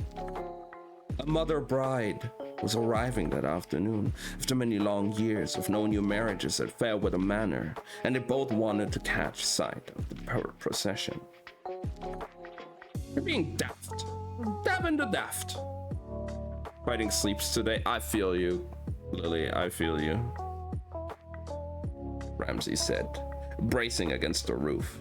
He was always doing that with her name, assigning her a sing-song title to go with it. Devon the Distracted, Devon the Dizzy, or today, Devon the Daft. Whoever heard of such a stupid thing? Babies born in a test tube? Have you seen those things? He held out a thumb and finger, illustrating the sides of a test tube. They don't grow inside the tube, stupid head, Devon said, edging along the gutter. They just use the test tubes to help, like a magical baby potion. She was guessing, didn't want to admit ignorance. He laughed. If you say so. Ramsay clambered atop the east wing chimney, its flues long since sealed off. Sounds made up to me. It's not made up. Devon perched next to him, fully exasperated by his arrogance. Everyone's talking about it, and if it works for the humans, then one day it'll work for us. And if it works for us, then we don't need the knights anymore to arrange all the marriages. The aunts discussed that a lot in their private quarters.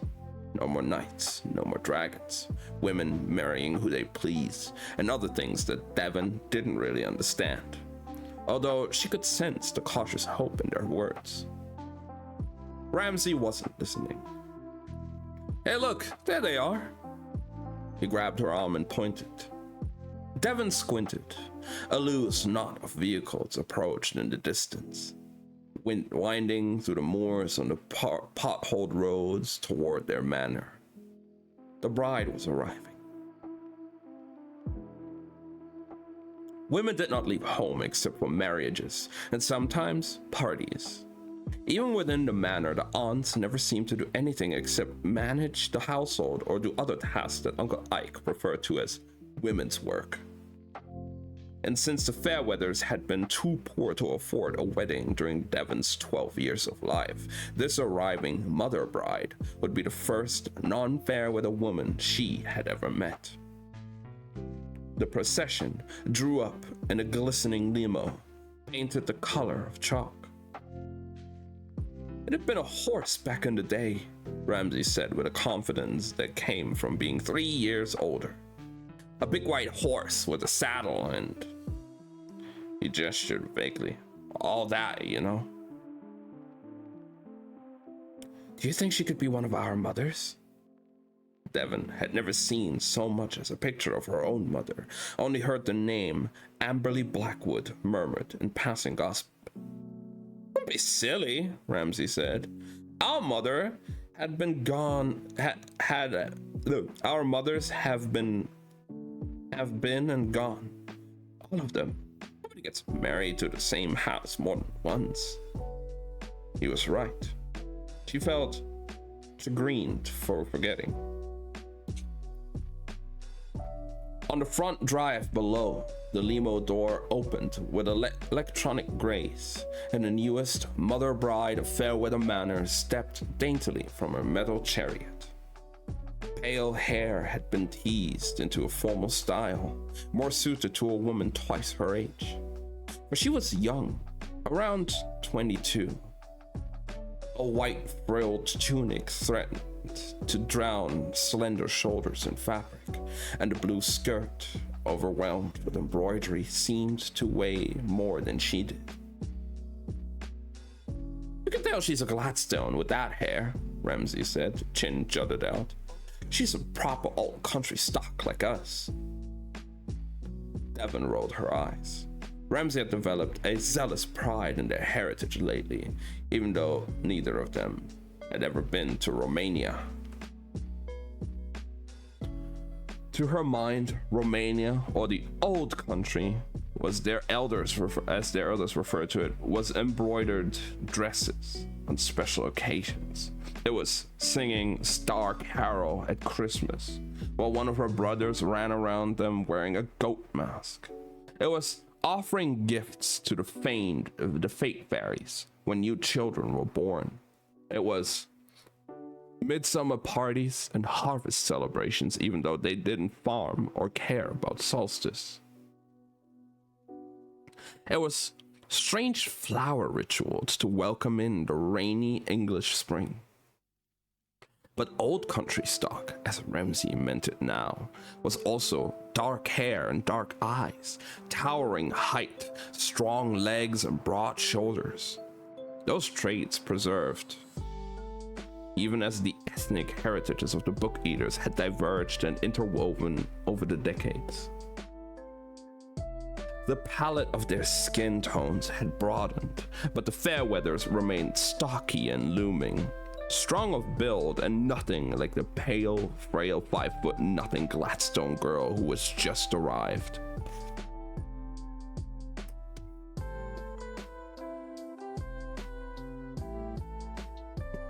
"I think she's sort of beautiful," Devon said, like a little dreamy. "She looks like a fairy tale princess. A proper one." Girl's alright, I guess." Ramsay shaded his eyes. "Hey now, look at them knights. That's a sight to see."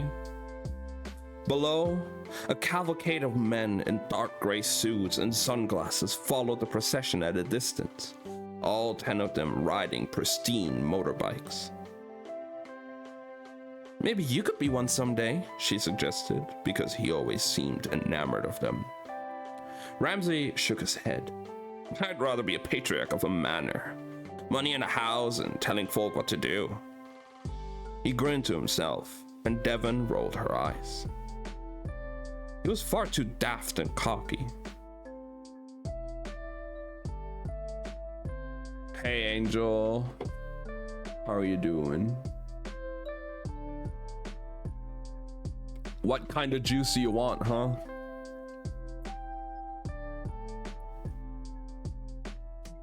The knights coasted to a stop in perfect semicircle formation. Some carried an additional rider, brawny men dressed in formal suits. All of them wore full motorcycle helmets with the visors down. Nothing of their faces or necks could be seen, the grotesque tattoos hidden from sight. "Dragons," Devon said, uneasy. "Dragons!" Ramsay straightened up. "I wish we could see one up close." "It would eat your brain with its giant needle tongue." Devon stuck her tongue out at him to demonstrate. He swatted her away. "Don't be adult, Devon, adult. That's what the redemption is for. The knights feed them little pills so they don't get hungry for brains." "Not true," she retorted. "The pills help them not to starve, but they still get hungry and still want to eat your brains." "Can't do it with the helmets on," he said, dismissive. Apple and pineapple? Ooh. I currently don't have any apples or pineapples here. I got bananas. I could make a banana smoothie.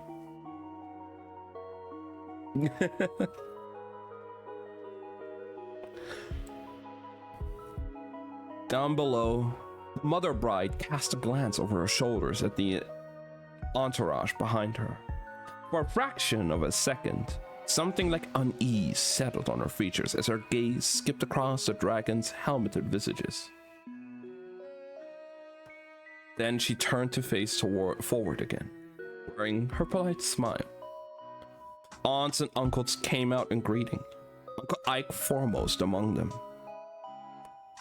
At his shoulder followed Uncle Imber, a quiet and tidy man in the mid-30s, the designated husband.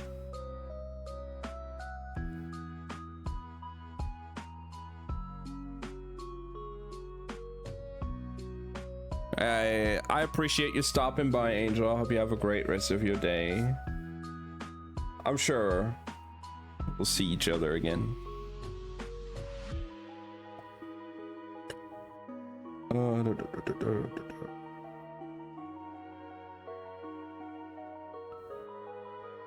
You must be Frederick Gladstone. Even from this distance, Uncle Ike's voice carried. He swept the mother bride into a hug and pecked each of her cheeks, taking care not to crush the expensive dress.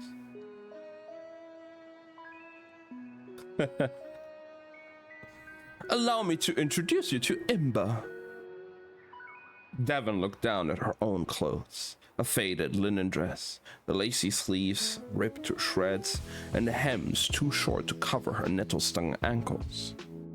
No shoes or socks. Her dresses suffered badly from days spent clambering across the moors. But girls of the family did not wear shorts or trousers, so that was that. She looked back at the tidy, well-dressed figure far below. Do you think you'll ever put in a bid for a wedding? She couldn't imagine herself as a bride. Easier to imagine Ramsay as someone's husband.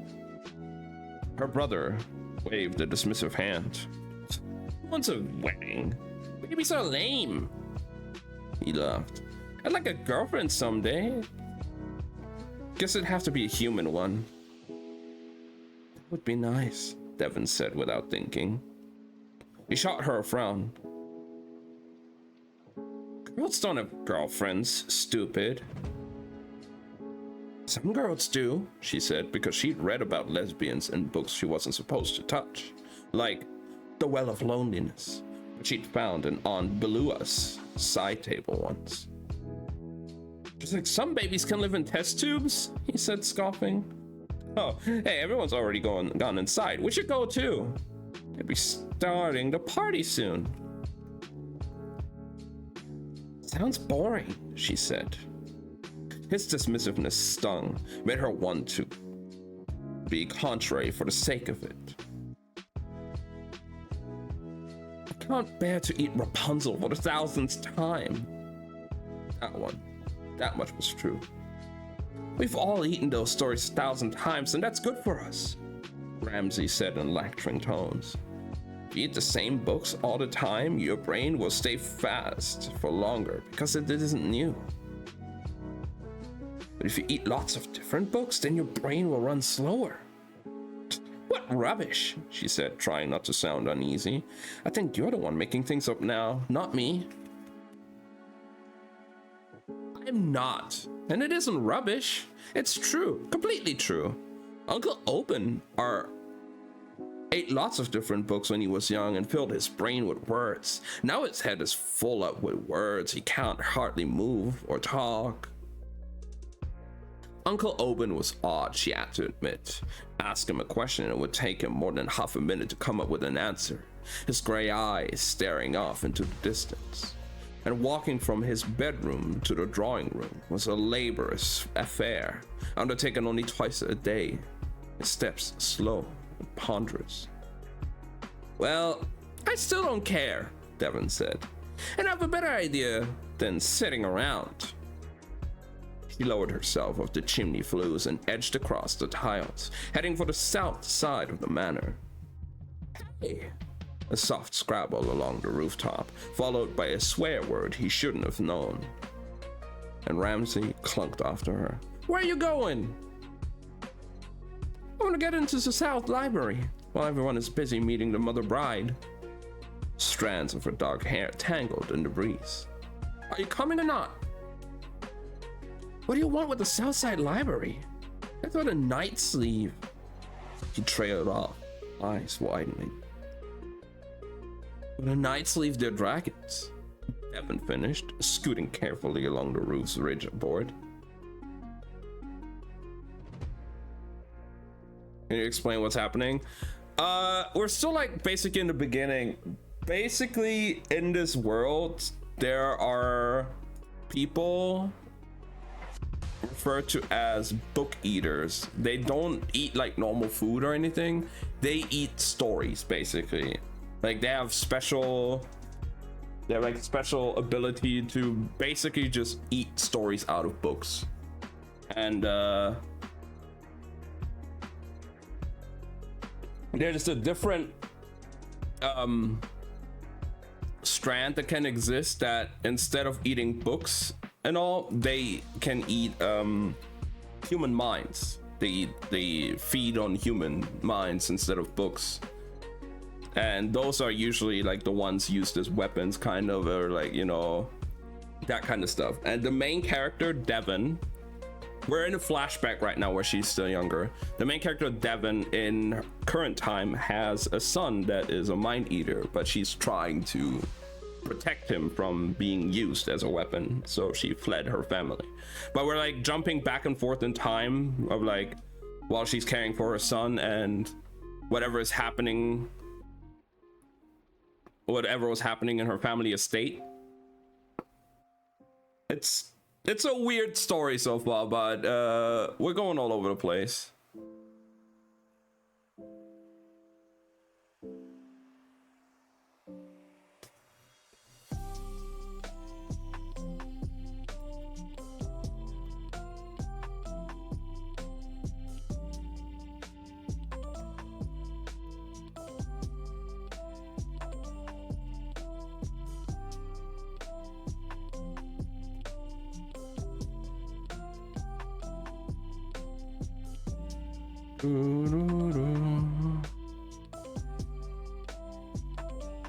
Right.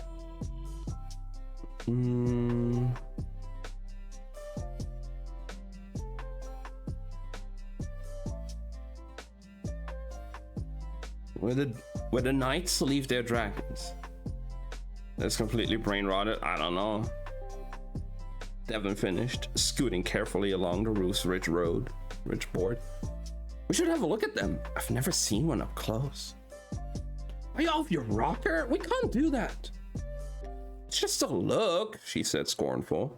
I thought you wanted to see one up close. Well, yeah, I did, but come on, they're dragons. Don't be such a baby. You're the one who said you're safer because the knights have them trained up, she said, liking her own idea more by the minute. Body is boring and I've eaten all those books before. Let's have a look at these dragons. Devin swung her feet over the roof gutter and braced against the downspout to lower toward the window below. It was against the rules, but she wasn't frightened. Book eater girls were special and rare and didn't get into much trouble. Whenever Devin got into trouble, Uncle Ike never did anything worse than make her eat pages out of a dictionary. Alright, I gotta be right back. Actually, we're gonna go use the bathroom while the ad is running, so I'll see you guys in a second.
All right, I'm back. Sorry, I had to use the bathroom. But here we are.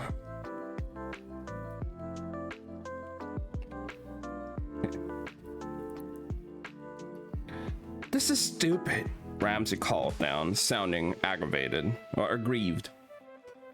Shut up, she hissed, and alighted on the wide sill, pressing up against the glass window. She was immediately disappointed. Rows of oak shelves stood sullen and overladen with books. No one was inside, and there were no dragons to gawk at. Devon frowned, scrutinizing the room carefully. Ramsey landed on the sill next to her. Devon the dumb. Look, the dragons aren't even here. Can we go to the party now? They must be here. The knights always leave them here. She pointed. One of those back rooms, maybe? We should go in and see. I don't think that's a good idea, he said uneasily. Can't just go in and wander around. Why not? Are you scared of dragons?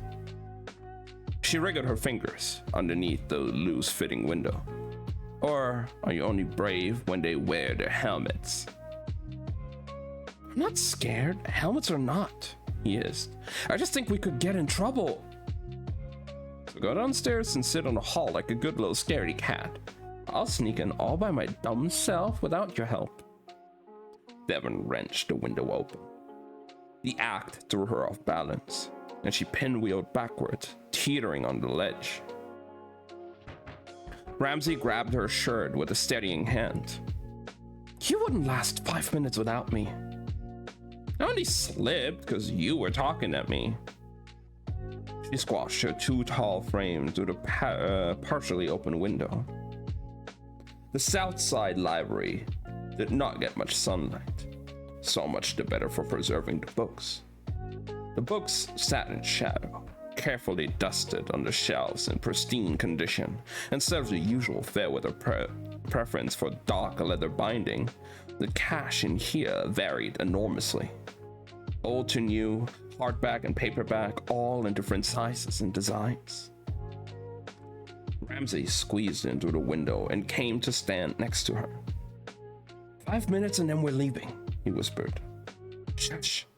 If they're in here, they'll hear you. At least the 3 other rooms led off from this one. At least 3 other rooms led off from this one, fitted with yet more shelves. The farthest room was sealed away from sight behind a shut door, with immediate which immediately drew her interest. Let's try that postern first. She drifted over the tattered carpets around the L-shaped bend, weaving between cases to reach the farthest end of the library. You've really terrible ideas, he muttered. But they're not even in here. His cockiness was evaporating rapidly to her amusement.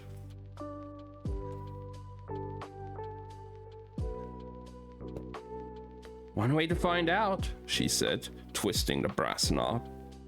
And calm down, won't you? I only want to peek. The door opened soundlessly, just enough for them to squint through the crack. The side room within was lined with ancient shelves, the wood fractured and dark from years of overlacquering. Tomes older than the house crowded the space, as did stacks of parchment and vellum written in languages she did not know, but could learn from eating if she wished. But Devon barely registered those forbidden treasures. At the far end of the room stood two men in suits, facing the wall with heads bowed, necks marked with Ouroboros serpents and thickly inked tattoos. No helmets, hands at sides, curled into fists. Chests rose and fell very slightly with breath, but they otherwise did not move or stir. We should go, Ramsay said, in the smallest voice she'd ever heard from him. Stubbornness welled in her. They'd already come this far. Devon opened her mouth to say, just a second, but the words wouldn't come out. Sudden uncertainty bubbled in her belly, spurred by the supernatural stillness of the two figures in the room. She had never met any adults who were so frozen. As if sensing her hesitation, the dragons turned around in eerie sync, movements sinuous and fluid. Bloodshot eyes and pallid faces, nostrils flaring, hands twitching, full of nervous energy, when before they'd been so still, so silent. They strode forward, and she did not know whether they were attacking, greeting, or simply curious.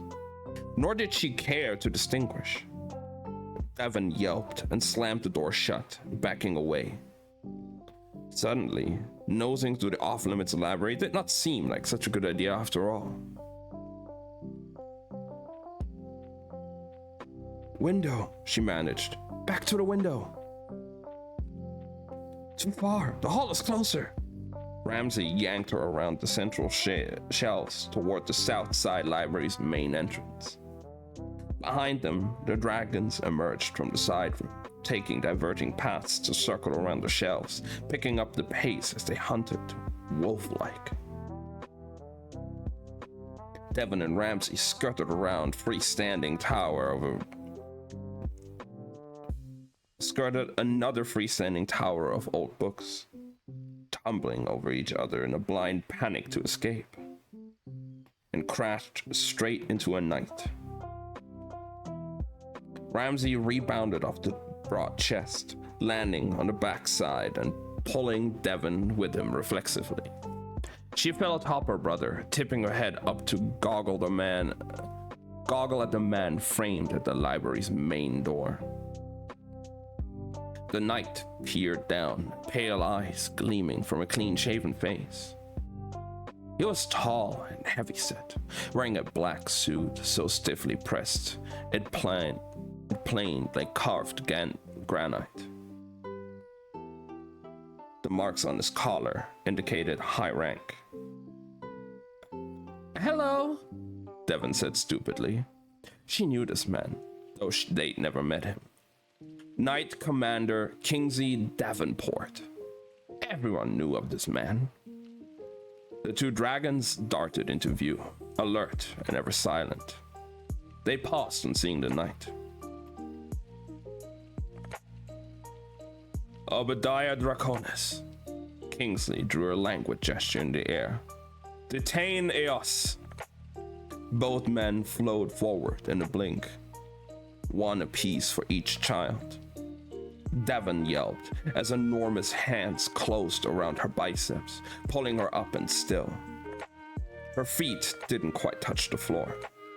Up close, the dragon smelled of force of sour sweat and overstarched cotton. His palms sweated against her skin.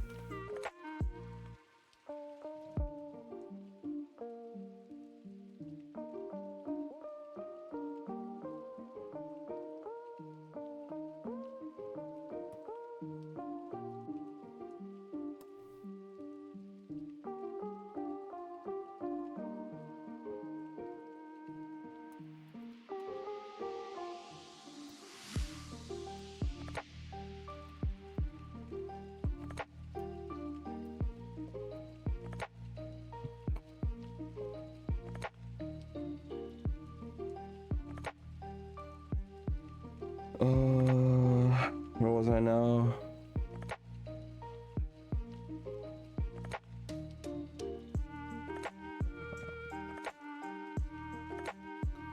All she could think about was that tongue, unhindered by a helmet. How well did dragons obey their knights? She was no longer sure of anything.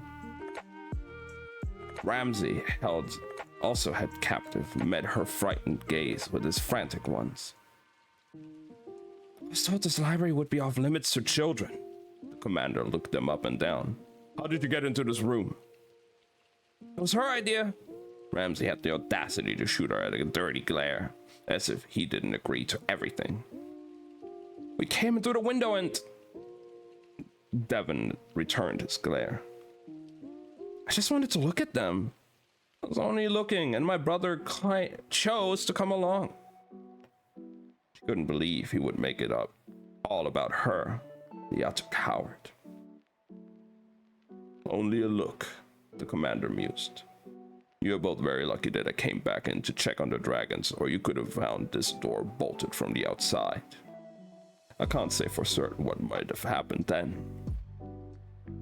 He rolled broad shoulders. Redemption takes away the need to feed, but it does not take away the desire to feed. They still hunger for you, for anyone to feed on. When it has been years and years since they fed, as it has for these two, then the craving is strong. We won't do it again. Ramsay sounded almost squeaky. Will we, Dev? Promise, she managed. Correct, you will not. Kingsley gestured again. Obadiah Draconis, desisto quiesco. The dragons let go. Devon landed on her backside with a thump. Ramsay on his knees with a wince. Boys of your age have enormous energy and curiosity, the commander said, but breaking into forbidden areas shows extremely concerning tendencies. I think it is urgent that I speak with your patriarch and bring you back with us when the wedding's over. And lad like you needs the discipline of knighthood. You're taking me to be a knight? The color was paling out of Ramsay's cheeks. It was just a mistake, Devon said in a small voice. We didn't mean any harm. Rules exist for a reason, Kingsley said. Our rules hold the families together, keep us safe, and keep order among our kind. Without strict adherence, we risk unraveling. You might view today's mishap as a small infraction, but I think your behavior speaks to willful disobedience and criminal ingenuity, of the kind that often proves socially problematic, he added.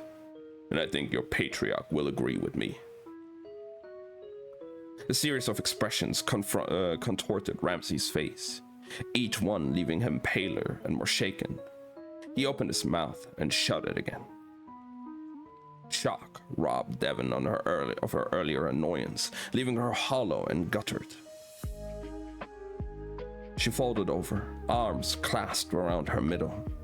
They'd only wanted a book or two, a meal different and exciting, fun, and outside of the usual fairy tales. Yet the day had somehow spiraled from one tiny mistake into a catastrophe, and now Ramsay were carted off to be a knight. What about her? Ramsay said tight and low. It was her idea, her stupid plan. You're only dragging me off? Didn't mean for this to happen, she protested. Never wanted you to. We don't punish girls, the commander said, sounding almost regretful. But I will say, young lady, when you break family rules, understand that those you love will beat the brunt of it, even if you yourself do not. Today, your brother has lost his freedom. Tomorrow, it may be one of your children or one of your uncles and aunts who will take the fall for your actions. For the sake of those around you, stick with the books you are fed and keep the boundaries you are given. He rapped her forehead with hard knuckles. Do you understand? She knelt at his feet, cowed by shame. Good. He clicked his fingers as if they were dogs or dragons. Let's have a word with your patriarch. And that's the end of part 4. Huh.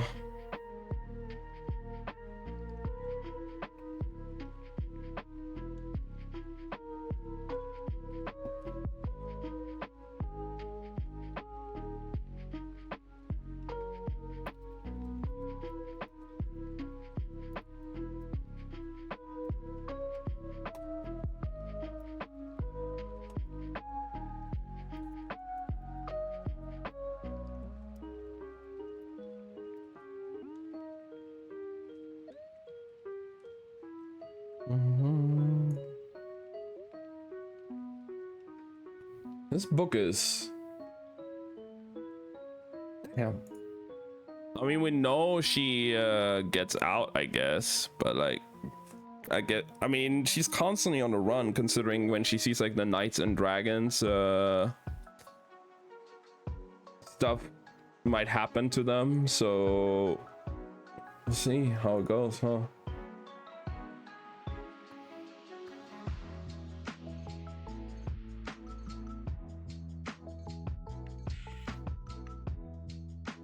Part 5. Back in present day, the hazel eyes of Hester. Regardless of the origins, I believe that the Eaters have been with us for centuries at a minimum. I am reminded of the myth of Vitalas in India, described as evil spirits. They are classed as a kind of early vampire myth, yet unlike the Shakas, another creature from Sanskrit legend, the Vitalas are not bloodsuckers. Instead, they are more like causers of mayhem, lurking in darkness and known for their vast knowledge and deep insight. Sound familiar? For me, this myth overlaps heavily with one we know of book eaters. Again, this was from Amaranda Patel, that journalist. And a boyfriend mistaken? Yeah, seems like it, huh?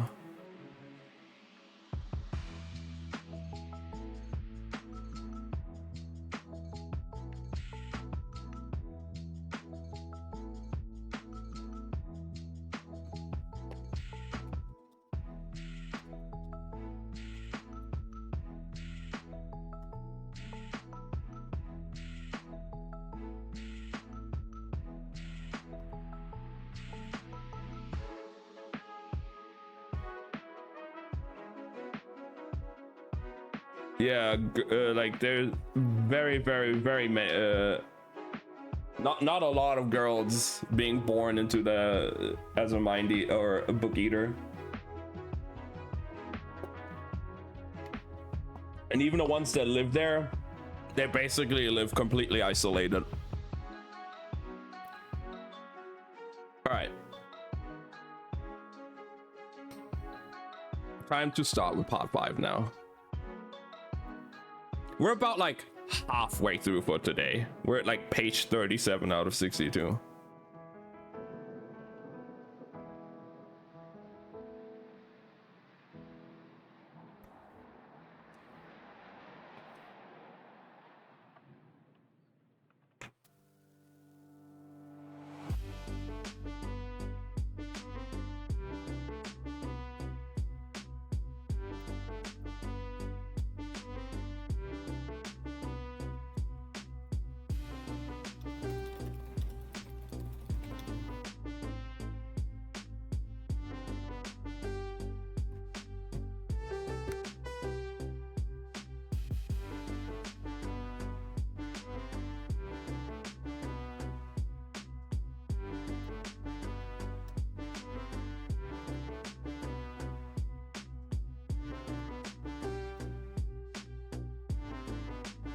All right.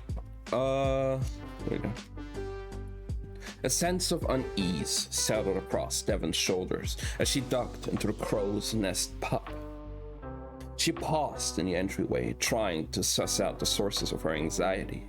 Hot air blasted her cheeks and neck, negating the pleasant outside chill as the glass door closed softly behind. A tattered wall poster suggested 10 helpful ways to spot cancer. It seemed out of place for a pub. Could eaters even get cancer? One of the many things Devon didn't know about her own kind. Girls weren't told things unless they needed to know. She craned her head, peering into the main area. High ceilings, plastic chandeliers, wooden floors shot through with cracks, and streetlights blinking through leaded windows. Flaking tinsel draped the walls, and a plastic tree lurched in a corner hung with poundland baubles. Most people wore bright colors and cringe-worthy Christmas tops, in stark contrast to Devon's own all-black uniform of jacket, boots, trousers, and shirt. Aside from the tawdry atmosphere, nothing seemed wrong and out of the ordinary. Yet she couldn't shake that sense of tense watchfulness, an itch between the shoulder blades that wouldn't quite go away. Ridiculous. No time for paranoia. She had a job to get on with. Devon stepped through and pushed her way to the bar. People bustled around each other, noisy and cheerful. Tomorrow, the pub would be closed for Christmas Day. Tonight, it was open with extended hours to accommodate every alcohol-related need. She stepped up to the bar, flagged down a barman. "Find a Guinness, please. Go easy on the head." "As you like." He pulled the lever, filling a glass. "On your own tonight, then?" "No." She forced a polite smile and tried not to resent his wholly unnecessary small talk. "I'm waiting on a friend." "Thought you might be." He handed her the brimming glass and a napkin. "Got any special plans for Christmas?" The idle question stung. "Yes," she said, a little sharp. "Later tonight, I'll be holding a vigil for someone I lost 10 years ago." The compass weighed like a lodestone. The barman left her alone after that. Devon paid with a good tip and avoided any further eye contact. She took a long sip from her drink while she waited for Chris, or whatever his real name was, and waited some more. People brushed past, laughter rose and fell around her. By 8:20, she was most of the way through her drink. Devon checked her phone. Nothing. No cancellation, no excuses, they'd simply ghosted. Either Chris, the illicit chemical supplier, had gotten cold feet, or he was running late. Neither was a scenario she had time for. Frustration washed through her frame, amplifying the tiredness, and she leaned against the bar top. If this was a bust, her sanity and patience were a thin veneer these days. 16 months of dragging Kai across all across England and felt like 16 years. Exhausting, repetitive, bleak, so many dead ends. She was finding people, sure. The Raven Scars had sourced equipment and chemical components from a variety of shady human organizations. There were plenty of people to chase up, but such folk were skittish.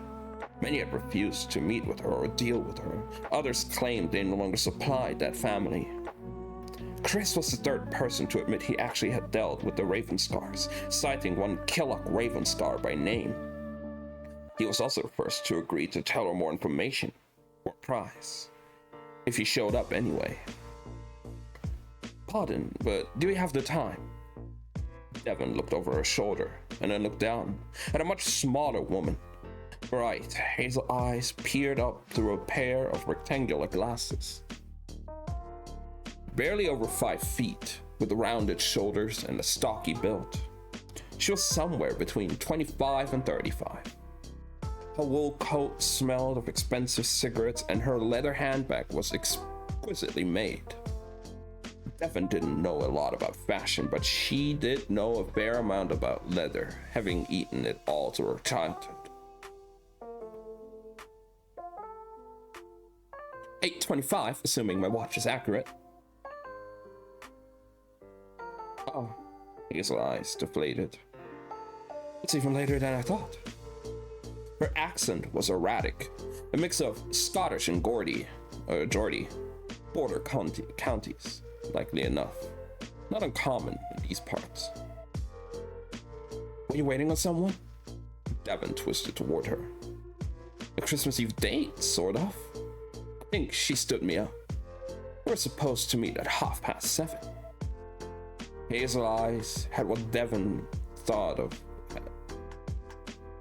Hazel eyes had what Devin thought of as hair-colored hair, a muddy salad of dusty brown and dirty blonde. Beneath the expensive coat, the rest of her was that same kind of mishmash, from the brown-green irises and patchwork skirt to the asymmetric blouse. Mine stood me up too, Devin said. Unless they're just late. Hazel eyes squinted at her skeptically. Do you really think that? No, I guess not. Devin drained the last of her Guinness. I don't have much luck with people. True on so many levels. I think you just haven't met the right person. Hazel eyes climbed onto her bar stool. Her feet didn't touch the floor when she sat, unlike Devin's. Perhaps you don't give anyone a chance.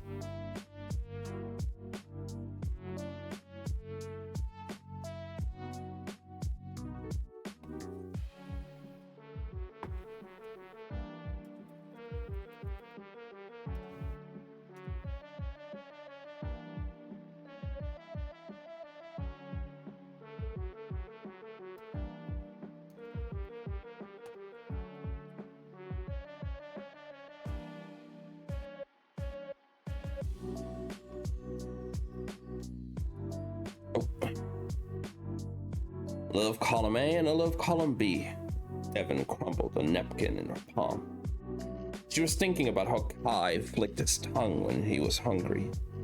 So, what's your name? If we're both stuck here waiting. Esther. Like that poor woman in Hawthorne's book, The Scarlet Letter. Terribly pretentious, I know. Her grin was self-deprecating. Oh, that's not so bad. It's pretty good enough name. It's a pretty enough name.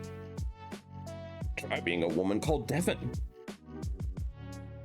Esther snorted. All right, Ewan. Let me guess. That's where you were conceived? Nah, family tradition, Devin said. A lot of us have location names. Then she added with rare recklessness, it was also my grandmother's name, I'm told. She had it worse. Her surname was Davenport. She was oh, I see. Devin Davenport. Ouch. A light, easy laugh belonging to someone with a light, easy conscience, no doubt. Where are you from, anyway? You don't sound like a Geordie. Questioned it hard, bringing Devin back to reality. Her past was problematic, and her goal was to meet Chris and keep Kai fed. All this nonsense chat furthering either goal. She needed to end the encounter. I'm guessing Derby, Hester said, crossing and uncrossing her legs. Her shoes were either brand new or meticulously polished. Devin from Derby.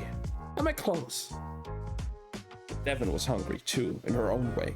She craved company from someone her own age, who was pleasant and affable, and not just another hapless old man. What was another hour of time in the end? It would keep the disappointment of her failed meeting at bay, at least. Hey, are you alright? Was it something I said? Sorry. It's just this pub. All these Christmas lights give me a headache. Devon pushed away her empty glass. Would you mind if we go out of here and went somewhere quieter? It's so noisy, I can hardly hear you and... Hester hopped off the stool and straightened her odd blouse. I know just a place, and it's just a short walk.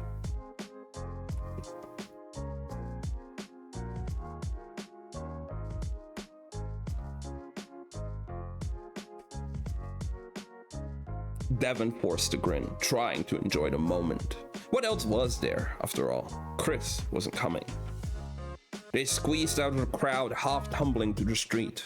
Darkness softened civilization's hard neon edges, and a sudden lack of bodies created a vacuum of calm. Do you do this a lot? Devon wished she could take off her stuffy jacket. Get stood up on a date and pick someone else, I mean. Is this a date? Doesn't have to be. Careful, she told herself. Not too eager, not too desperate. Where are we going? Hester steered down a couple of blocks and bought a fresh set of drinks from a quayside pub. They must have looked an odd pair. Devon in her heeled boots and severe dark clothes. Hester short and pastel and fluttering. But Newcastle had its share of odd folk, and no one commented.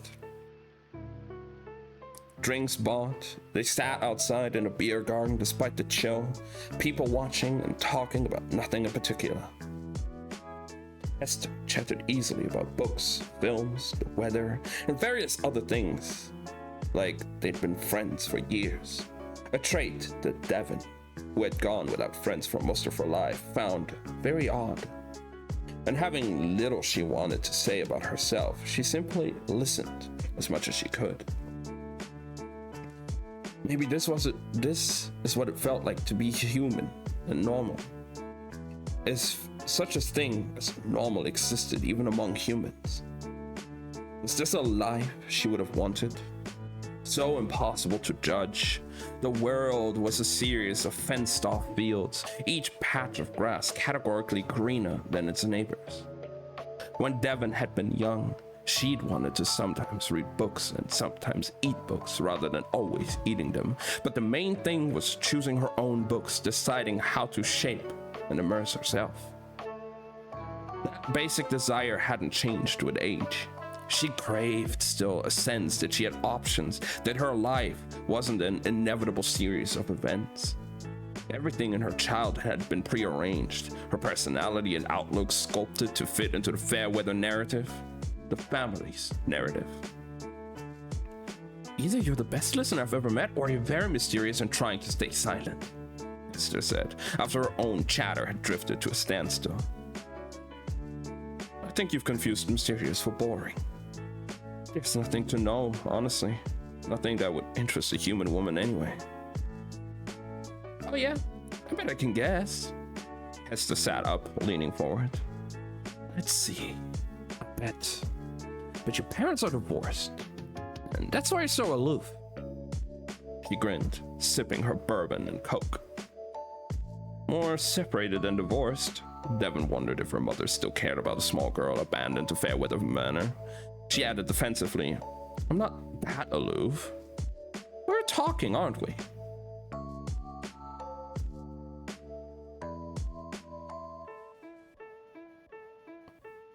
Separated is basically divorced, Hester said, but that wasn't right or true. Divorce was a choice. Forcible separation wasn't. Amberly Blackwood hadn't been given any choices. And you are the dictionary definition of aloof. Well, wait, I'm still guessing. A bright laugh. I think your family is fusty and rules-bound, very old-fashioned, and you've been married before but didn't like it. Am I right? Something uneasy stirred in Devon's chest. Was it her imagination? Or did Hester's gaze suddenly sharpen? She feigned amusement. Sounds like you're projecting there. Maybe I am. Hester blushed, washing away Devon's brief flare of suspicion. Fine, last guess. I'm going to get something right. I think you're a secret bookworm. You've got a pensive look to you. Do you read much? Across 30 years of life, Devon had eaten close to 30,000 books and read at least 3,000. Fair bit of reading, I guess. There was more information than she could access simultaneously, and her mental sifting grew slower every year in steady little increments, just like Ramsay had warned when they were younger. I thought so, Hester said, tipping her glass back. I bet you read everything. Nah, not a literary kind of person. I like thrillers and crime. She shrugged. Trashier the better. Fun books. Moorish books. Leave all that posh like lit fic to the old fuddy-duddy types. Like her uncle.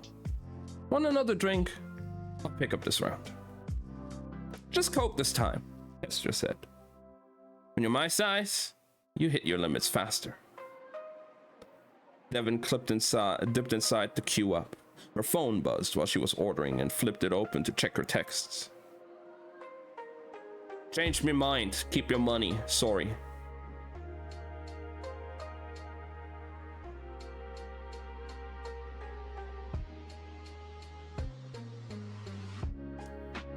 She snapped the clamshell shut and folded it away, too tired and disappointed to even be angry. There were still leads she could chase, a handful of names left on her mental list to check up on. In the meantime, best if she could find someone safe-ish for Kai to feed on before they left town. Someone happy, innocent, sweet.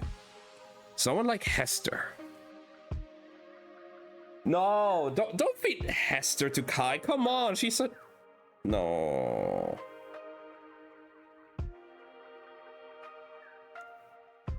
The thought sank through her like a brick in water. In truth, Devon didn't like the idea of feeding women to Kai and had so far managed to avoid it. It felt worse somehow, which she knew was irrational. A life was a life and all that. Except it wasn't all equal, not to Devon. Drag out Harridan's lifeboat ethics scenario and suddenly you found that there were all sorts of criteria for who to save and who to drown. Perhaps it was book eater upbringing, whispering to her that women were valuable and less disposable, or possibly it was just a shade too easy to empathize with someone of the same gender. Whatever the reason, Devon wanted to spare women from her son.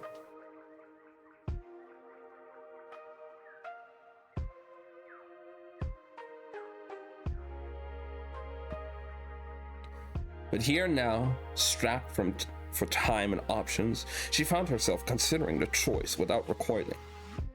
I was hungry. She needed out of Newcastle. This stranger had landed in her lap like a gift-wrapped present. On Christmas Eve, no less. It made sense, but she could manage to woman up and do it. Suddenly, Devon felt very sober despite the rounds of Guinness. Her son was patiently waiting at home. Guilt swarmed her from having forgotten about him, even for a couple of hours. And elsewhere in the city, knights were circling. No time for weakness. She collected her drinks and walked back to the table, smiling, but laser-focused. When they were halfway through the pints, Devon leaned across the table and said above the din of chatter, "Want to come back to mine?" That depends, Hester said into her ear. Is this going to be one of those bi-curious hookups where you wake up tomorrow and decide you like men better after all? Devon considered her answers and settled on honesty. I don't have a good answer for that. I just like you. And she did, though not the way Hester would have wanted. You'll do, Hester said in her dry way. Devon laughed and hoped it didn't sound hysterical. "You'll do" was a phrase she had sometimes said to herself when eyeing up potential victims. Mentally, she echoed the phrase back. "You'll do." Kai. One last meal to lift them out of hunger before hitting the road again. They finished their drinks and left the bar together, though not before Devon stopped to pick up a bottle of vodka for the road. She would need a drink after tonight's debacle for certain. "Is your house far?" "Just a flat, not a house." "And no. Above the tire shop. Down that way." She gestured vaguely. "You'll like it." Such a lie. Hester touched her arm. "Aren't you cold? Do you want to go back for your coat?" And Devon realized she'd forgotten, in her haze of alcohol, to keep her jacket on. "I'm from the north," she said, like that was a sensible answer in the sub-freezing weather. "I grew up in the moors. It gets very cold out there." "Really? The moors? How romantic."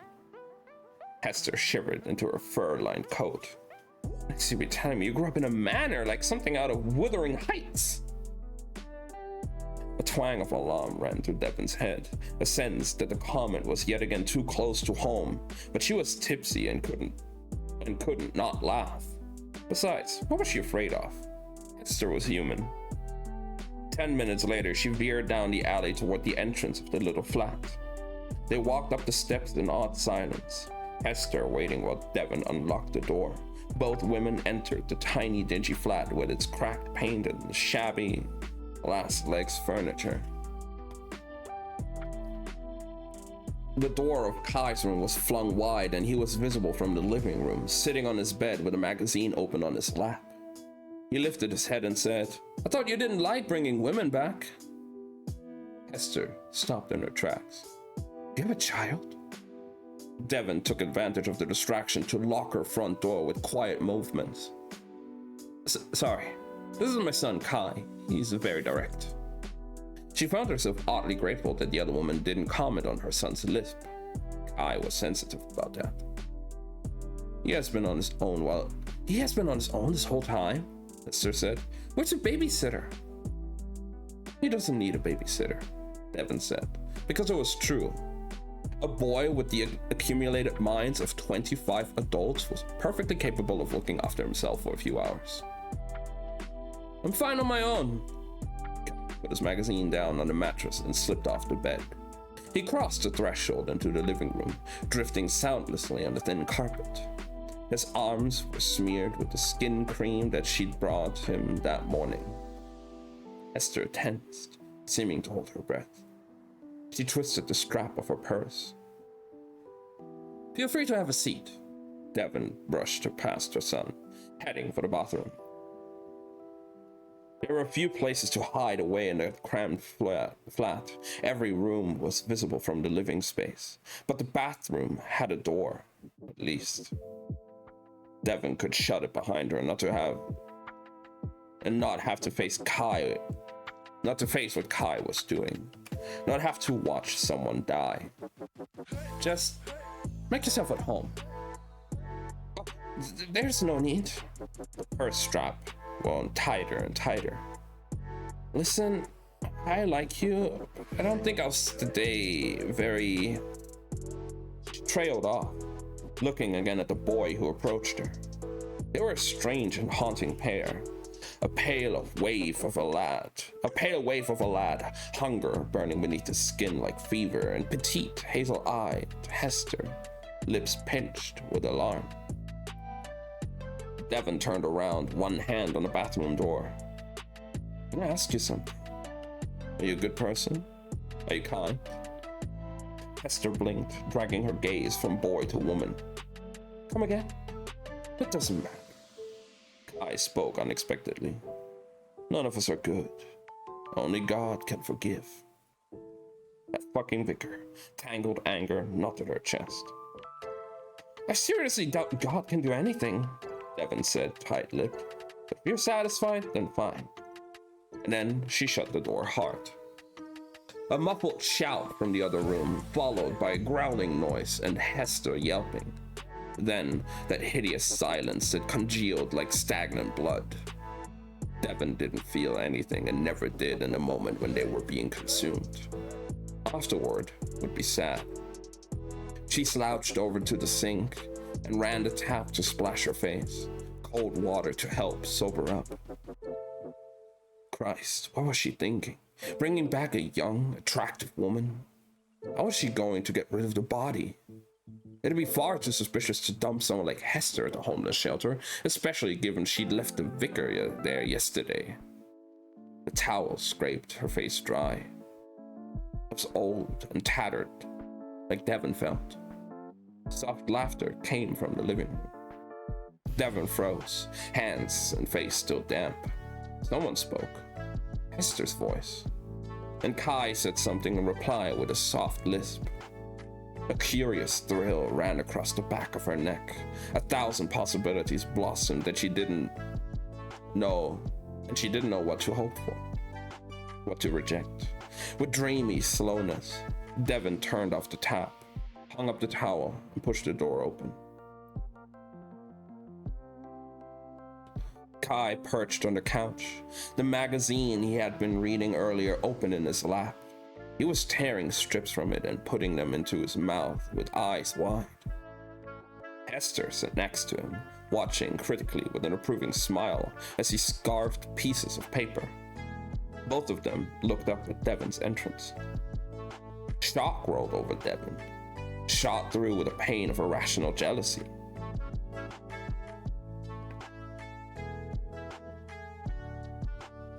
She'd never sat and eaten anything with Kai because he couldn't eat books. And how was he eating a book with this woman? This girl she'd met on the night out in Newcastle.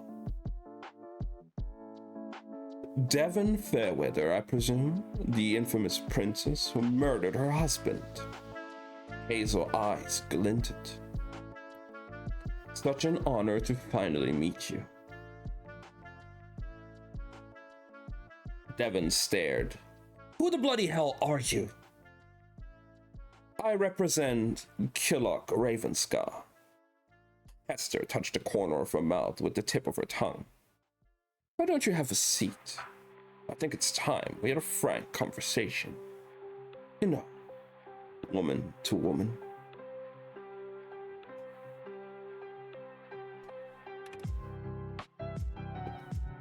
What?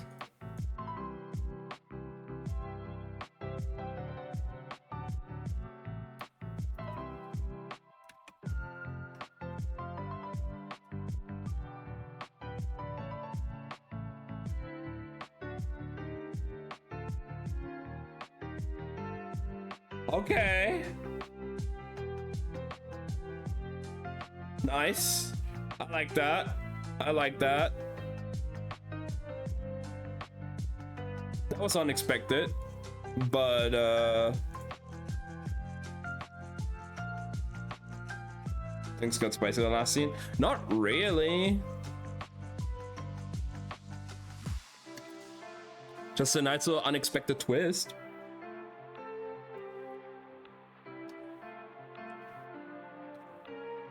Alright. Part 6. The Princess Bride. 11 years ago. Now we're going back into time again. First, there's a quote here. Everyone had told her since she became a princess in training that she was very likely the most beautiful woman in the world. Now she was going to be the richest and most powerful as well. Don't expect too much from life, Buttercup told her. Don't expect much from life, Buttercup told herself as she rode along. Learn to be satisfied with what you have. William Goldman, The Princess Bride. Okay. Some years after Faraday's wedding and the botched library venture, an 18-year-old Devon was again awaiting the arrival of a chalk-colored limo. Only this time, the limousine was here for her, and the wedding was going to be her own. The adults of Fairweather Manor came to see her off. Even the aunts, ever reclusive, always so withdrawn from her as she grew, made an appearance. A girl leaving home for her first wedding was a big event and worth marking. Little Chester, the son whom Verdre had left behind, gave a happy wave. He was nearly 5 now. Devon squeezed each member of her family in tight hugs, too overwhelmed to be tearful. She would not be coming home for 4 years if the wedding went well and the child was conceived. Everyone shook hands and hugged. Some kissed her and wished her luck. Aunt Beulah was the oldest of the aunts, pushing into her 70s, and the last to say goodbye. She tucked Devon down to her own stooped level and whispered in a heavy Yorkshire accent, "Be strong, love. Don't let them see you cry. They'll be right in the end." Yes, I'm sure," Devon said, a little startled, and gave her an awkward hug before returning to go. An odd comment. She had no plans to cry, let alone allow others to watch her shed tears. The limo waited in the driveway, flanked by knights and their dragons and idle motorbikes. Knights not only arranged the marriages as a neutral non-family faction, but enforced the arrangements and provided a secure escort. She didn't even have to pack. Her bags were already in the trunk and Uncle Ike was already sitting inside, waiting with his patient smile. Devon glanced back, unnerved to find the old aunt still staring at her. "Don't worry about a thing, princess," he said as she scooted inside. "Your dear Aunt Beulah is rather a killjoy these days. It's a bit too much of women's fiction. You know how it is." "I'm not worried," she told him, rallying a smile and giving him a peck on the cheek. "I'm very lucky." She was indeed lucky. Other people like her brother Ramsay had to labor to strive to stand out among his peers, had to endure training and hardship among the knights. Still others, most humans in fact, lived lives without purpose or direction. Many were crushed by poverty and circumstance. Their women were volatile, disorderly, disadvantaged. But book-eater women were rare and special, having a secure place in society that they were comfortable in. Therefore, she was rare and special without having to do anything other than exist. And the role she took was one that suited her situation. In short, she had lived a charmed life in a beautiful home, kept safe and happy from a twisted world beyond the manor boundaries. That much she could verify not only from her uncles and the things her brothers said, but from the books she'd stolen to read, full of drama, heartbreak, hideous crime, darkness, and stress. All of that she had been spared. Jane Eyre, living in poverty, embroiled in her tempestuous affairs. That would never be Devon. And here now, wearing a net of sapphires in her hair and a green debut dress that laced tight across the bodice, Devon clicked on the expensive seatbelt and her expensive limousine. She was clothed in wealth and radiant with luck. Though not royalty in a strictly technical sense, she was certainly a princess in all ways that counted. Live quietly, obey the rules, please the family. Do all that and life would be good. Life was good. "Have you heard of Ramsay?" she said, rubbing a thumb along the edge of her seat belt. "During his last call, all he said he hoped he could come and see me off." Poor Ramsay, who'd borne the brunt of Devon's last foolish mistake. "As far as I know, your brother is well, but too busy with his studies for a visit," Uncle Ike said with his usual absent-mindedness. "Perhaps for your next wedding, my dear." Don't be disappointed, Devon told herself. Her brother was a knight and had responsibilities now. She was lucky he still called her at all after the trouble she'd gotten him into.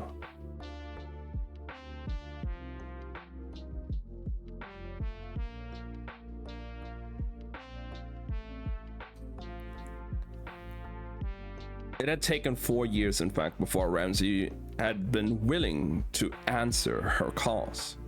4 hard years of him being miserable under the nights while she sat at home cooking in a soup of her own shame. The worst of Ramsay's training had tapered off, and he had settled into a role of his own now. Things would never be the same, but at least something existed between them. She was grateful for the communication, however guarded and irregular it might be. They drove mostly on a motorway, or through small country roads, as was custom. The driver took a path that involved as few towns as possible. She found herself wishing vainly that they would go through a city. Obviously, human society was inferior to what the book eaters conducted among themselves. But she was still a tiny bit curious about it. Nonetheless, it was hard not to be. At one small village, a young couple walked side by side. The lady wore jeans, she noted. Many of the women out here wore men's clothing. Very few the kind of long dresses that Devon had grown accustomed on throughout her life. As they paused on a street corner, the woman said something that made the man laugh. He took her hand, and Devon remembered holding hands with her brothers when she was a child. But that was entirely different as the couple outside. What's he like? She hadn't voiced that question in like 6 months since being told of the engagement. Your husband, you mean? Uncle Ike was discreetly eating a volume of Shelley's poetry. Competent, wealthy, intelligent. He'll be quite happy in that house, I'm sure. Is my mother happy, living with you in Fairweather Manor? Devon folded her hands into a small knot and imagined saying those words aloud.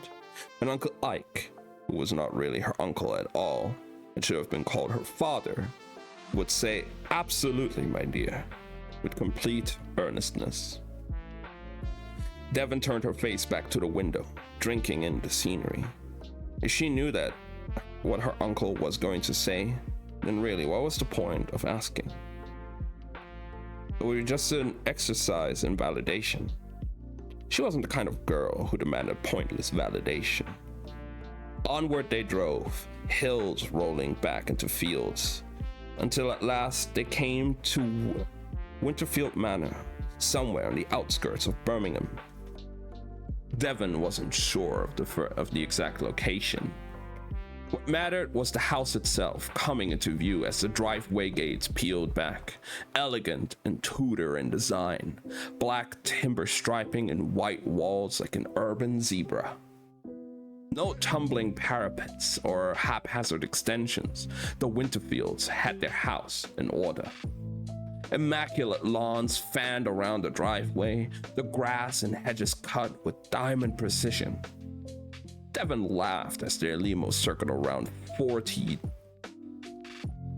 four-tiered fountain big enough for her procession of accompanying knights to swim in, and caught her breath when she saw the Winterfield brothers waiting on a row of proud horses. Fairweather Manor didn't have any horses. Uncle Ike leaned over. Such creatures are extraordinarily expensive to keep, and our manor has been in financial decline for a few decades. But that will change, Princess, and it will change because of you. The Winterfields have paid a handsome dowry. And Devon smiled, proud of what she was worth. Luton Winterfield rode out to meet them, disembarking from his horse as Devon stepped out of her limousine. Her new husband had the face of a man who wasn't quite as handsome as he wished to be, and resented everyone else for that failing. His age was hard to determine, older than 30, less than 40. Either his nose was too small or his chin was too big, depending on your point of view. The graying of his once fairish hair did nothing to soften a hard-lined jaw or define those too soft features. Lucky, Devon reminded herself. She was lucky to be wedded with someone from a Wetley house, who would be honest in his contractual terms and look after the child well. So what if she didn't care for how he looked? He would grow on her. Really, it didn't matter at all. Looks were arbitrary, shallow, skin-deep things.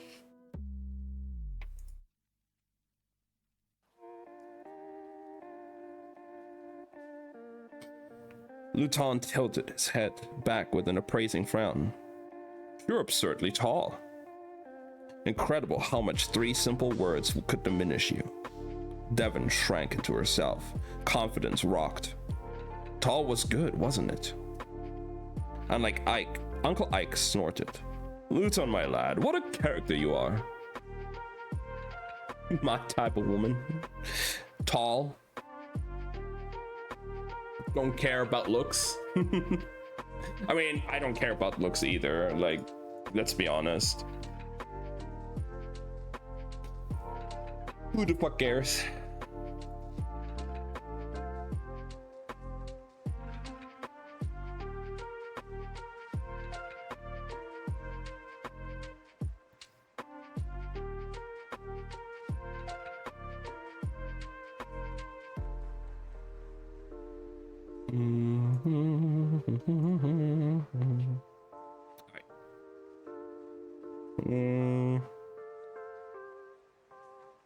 The other men laughed, and Devon did too, if a trifle uncertainly.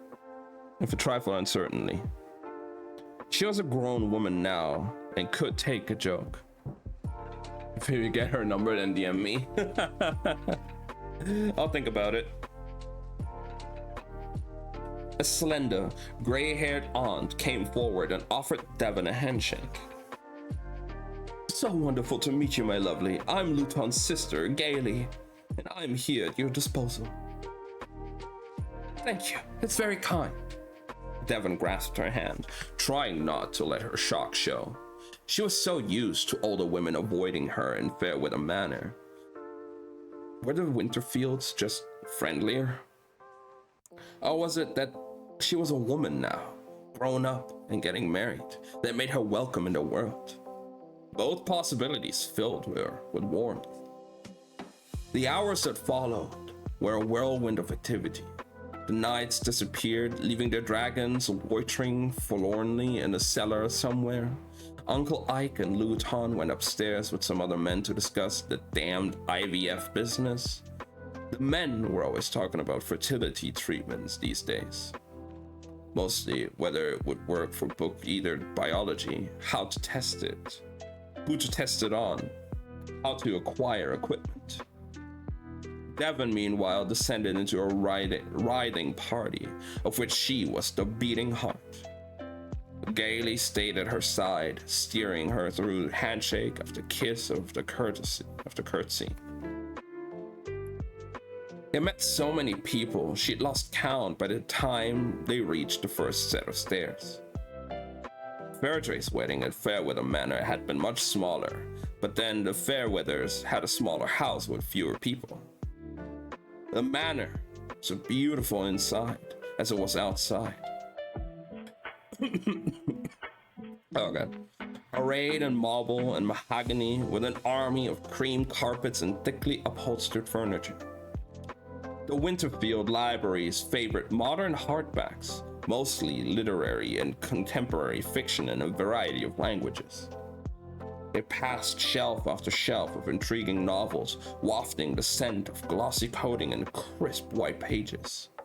No dark nooks filled with old leather codices, no voluminous gloomy tomes, no lingering smell of biblicore.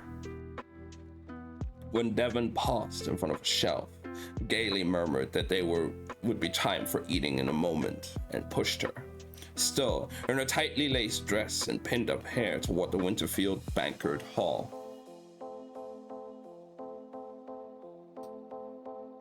The room took her breath away.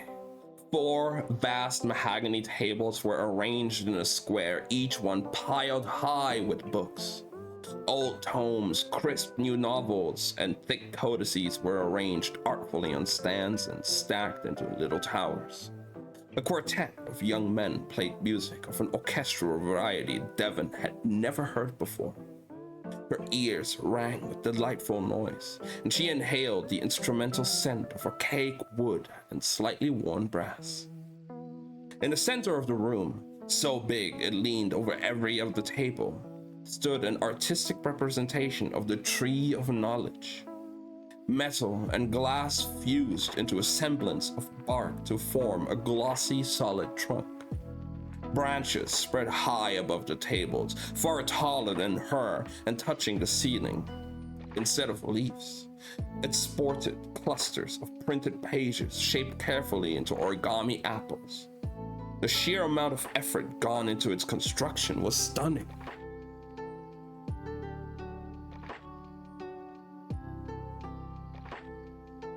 Come, have a seat, Gailey said, above the chatter and laughter. Eat well. You have a long night ahead.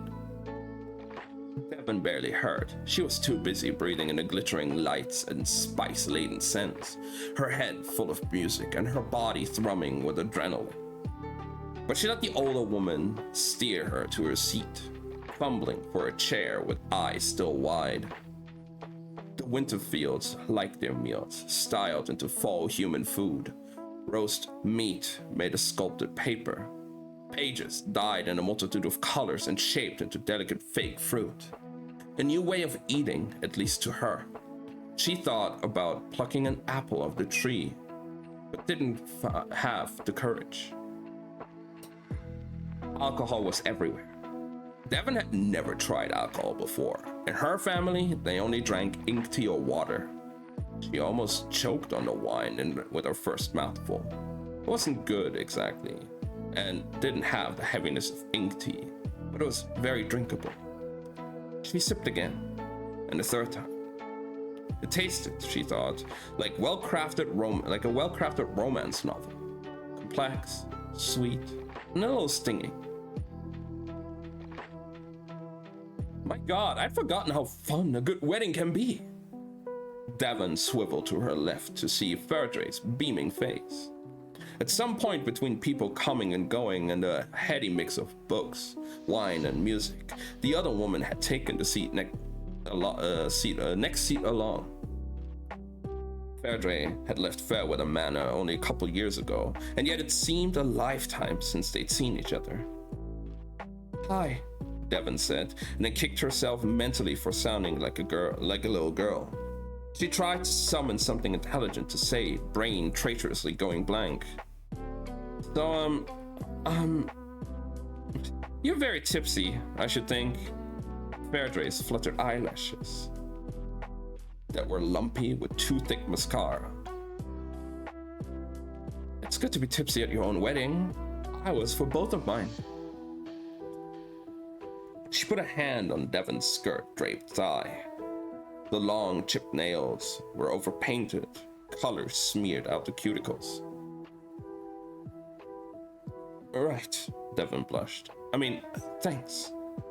She drank more wine, conscious of the other woman's warm palm pressed to her leg through that thin fabric. Relax. Fun.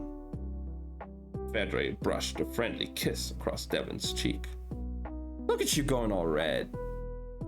She leaned away to grab a plate of salad, shredded pages of Midsummer Night's Dream that were dyed different shades of green, the words barely readable.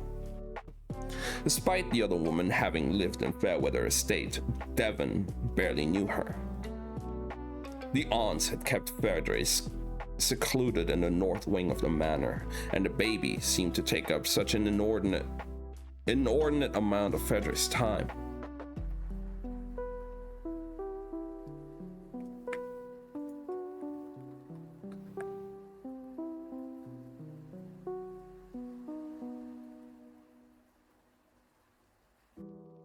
One second.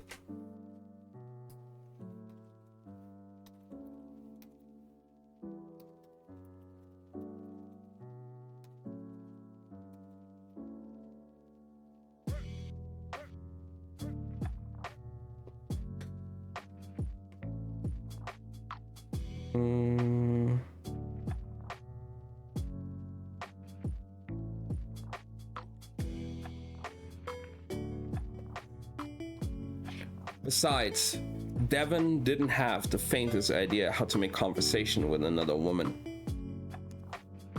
Hydrate, I got you.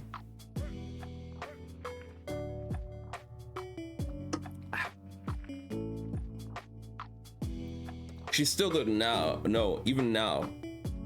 Verdre's appearance left her awkward and stammering. So much for that tongue of hers. The Winterfields always throw the best parties, so don't feel too bad about your house. I've seen worse. Verdre picked up strips of her book salad, dipping it in her wine with delightful scandalousness. You can go to these too, once you've finished with the babies. No more babies for me. I get to drift around having fun. Her expression turned wistful, and her lower lip quivered briefly. How's my son doing? It was such awful trouble, terrible sleep, much worse than my first. But I do think of him fondly. Chester is very happy, Devon said, hoping it was true. She didn't see the lad much. He'd cried for weeks after Verdre had first departed, but he'd got over it. Surely that meant he was all right now. Oh, good, Verdre muttered into her wine. Lovely, I'm very glad to hear it. She tipped back her glass in a long swallow. Can I ask you a question? Devon scooted a little closer until his shoulders were touching. Did you mind it? Mind? Verdre licked a splatter of green dye of her palm. What do you mean? Wine flecks dotted her cheek. Everything. Getting married, having the babies. The former mother bride sat silent for a long moment, running the tip of her forefinger over her thumbnail. There's not anything else, is there? Can't live with humans, so this is this or nothing. She took a long drink, and then another. It's only a few years and a couple of babies, and then you go on with your life. Live like a queen once you've paid your dues. She brightened. I don't think I mind. Why do you ask? Do you mind? Someone made an inane toast in the background, and several people cheered before returning to the quieter revelry. No, of course not, Devon said reflexively. Verdre was right. It was this life or nothing. They could not be knights or humans. Could only be book-eater women, and all that entailed. And then, feeling awkwardly self-conscious about her answer, she added, We're very lucky. It seemed important to say that. Oh, sure, yes, we have the luckiest of lives. Verdre topped up both their glasses with a giggle. To luck. Cheers, darling. They both collapsed into laughter.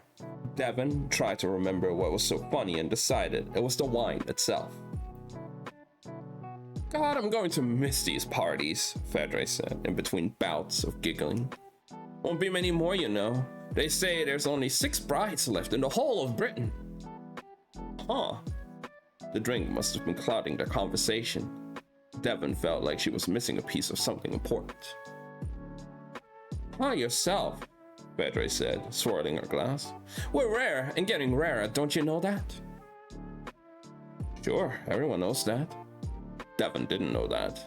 Women were rare among the book eaters, yes, but nobody had ever told her they were getting even more rare. Only 6 left, Verdre repeated. Won't be many more weddings to go to unless we can make that science stuff work. That's what my last husband said anyway. Science stuff? Devon echoed, blinking through a haze of alcohol. Is that the test tube baby thing? Uh-huh. Children born from science. We'll have them soon, 10 years from now. Verdre started laughing, a little too loudly. What will the knights do then, when we choose our own husbands? What will the dragons do when no knights to take them in and teach them to control their urges? We're little knights. We're little dragons.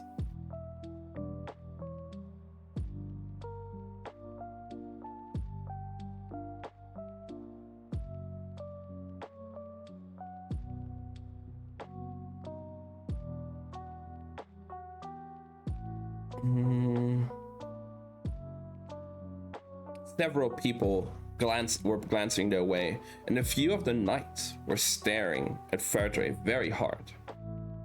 Bye now, I'll see you another time.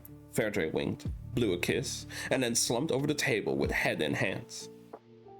Isn't the party still going? Devon said, but allowed Gailey to help her up from the table and start leaving the dining hall.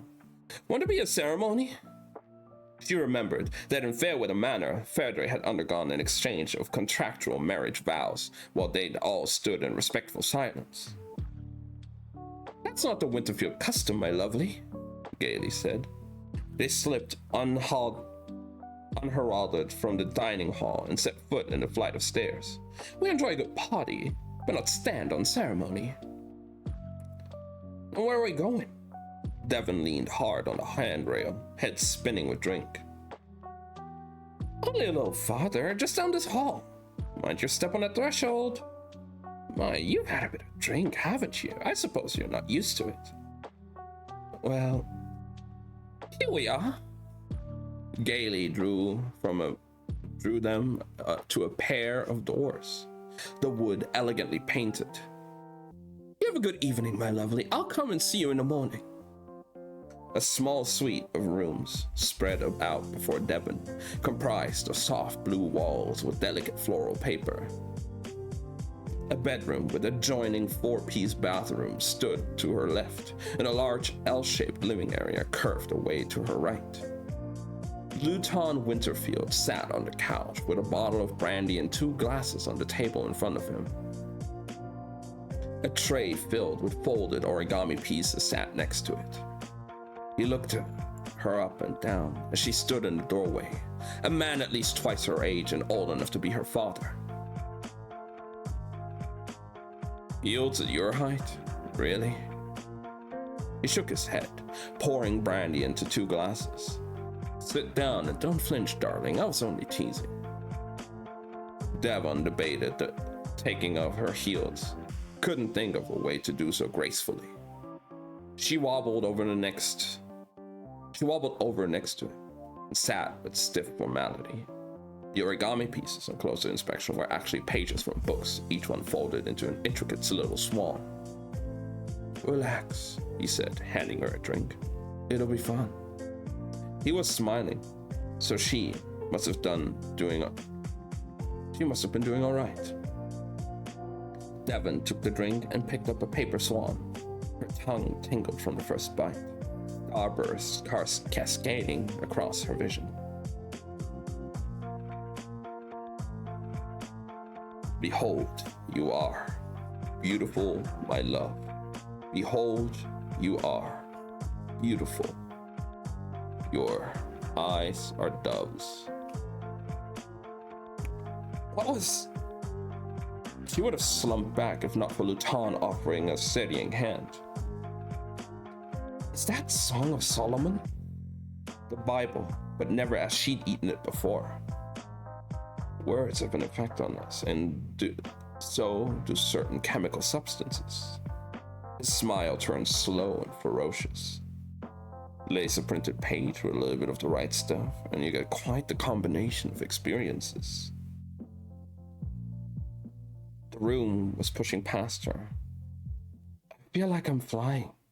No, swimming. That's why we call them swans." He put another to her lips. "How beautiful you are, my darling. Oh, how beautiful. Your eyes are doves." Her head was a hurricane of doves.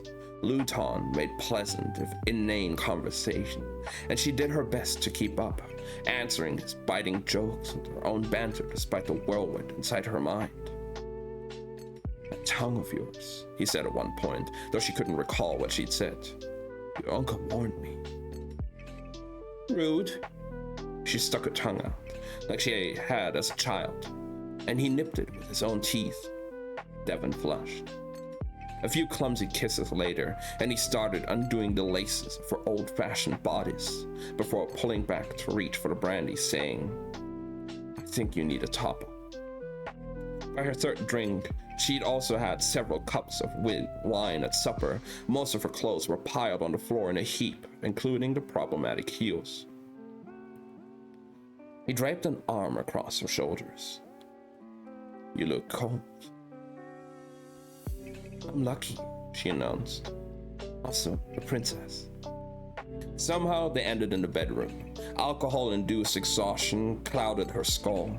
She must have fallen backward on the bed because suddenly she was looking at the ceiling. Ornate wooden crossbeams, reddish protruding the ribs of a giant creature viewed internally. Perhaps she had been swallowed by the whale like Jonah the prophet. Devon thought, trying to remember where she'd heard the story, and then Luton was rolling her over. She tried to lift her head, voice muffled by embroidered pillowcases and sheets of Egyptian cotton. Just relax. He pushed her head back down. Good girl. His voice was a river, drifting away, and carried her along with it. And that's the end of part 6.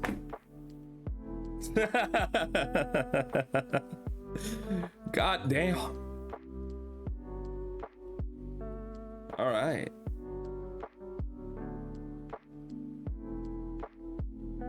I see. I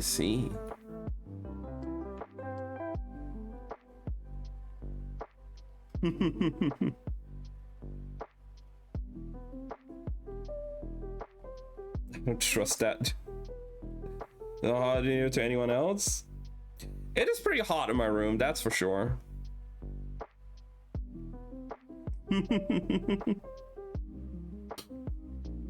We have one more part to go, I think. And like less than 10 pages left.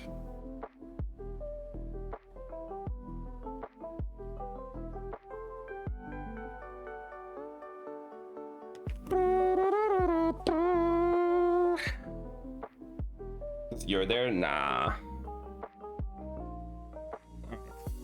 We're back in the present day, and the chapter or the part is called A Taste of Redemption. The quote for this one: of mind eaters, there's even more evidence throughout history.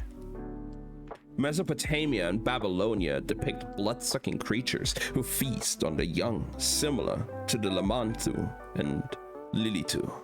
And Lilitu in turn is interlinked with Lilith from Hebrew demonology. Someone's getting a redemption arc? No, redemption is the name of the drug they give the mind eaters so they don't feel hunger.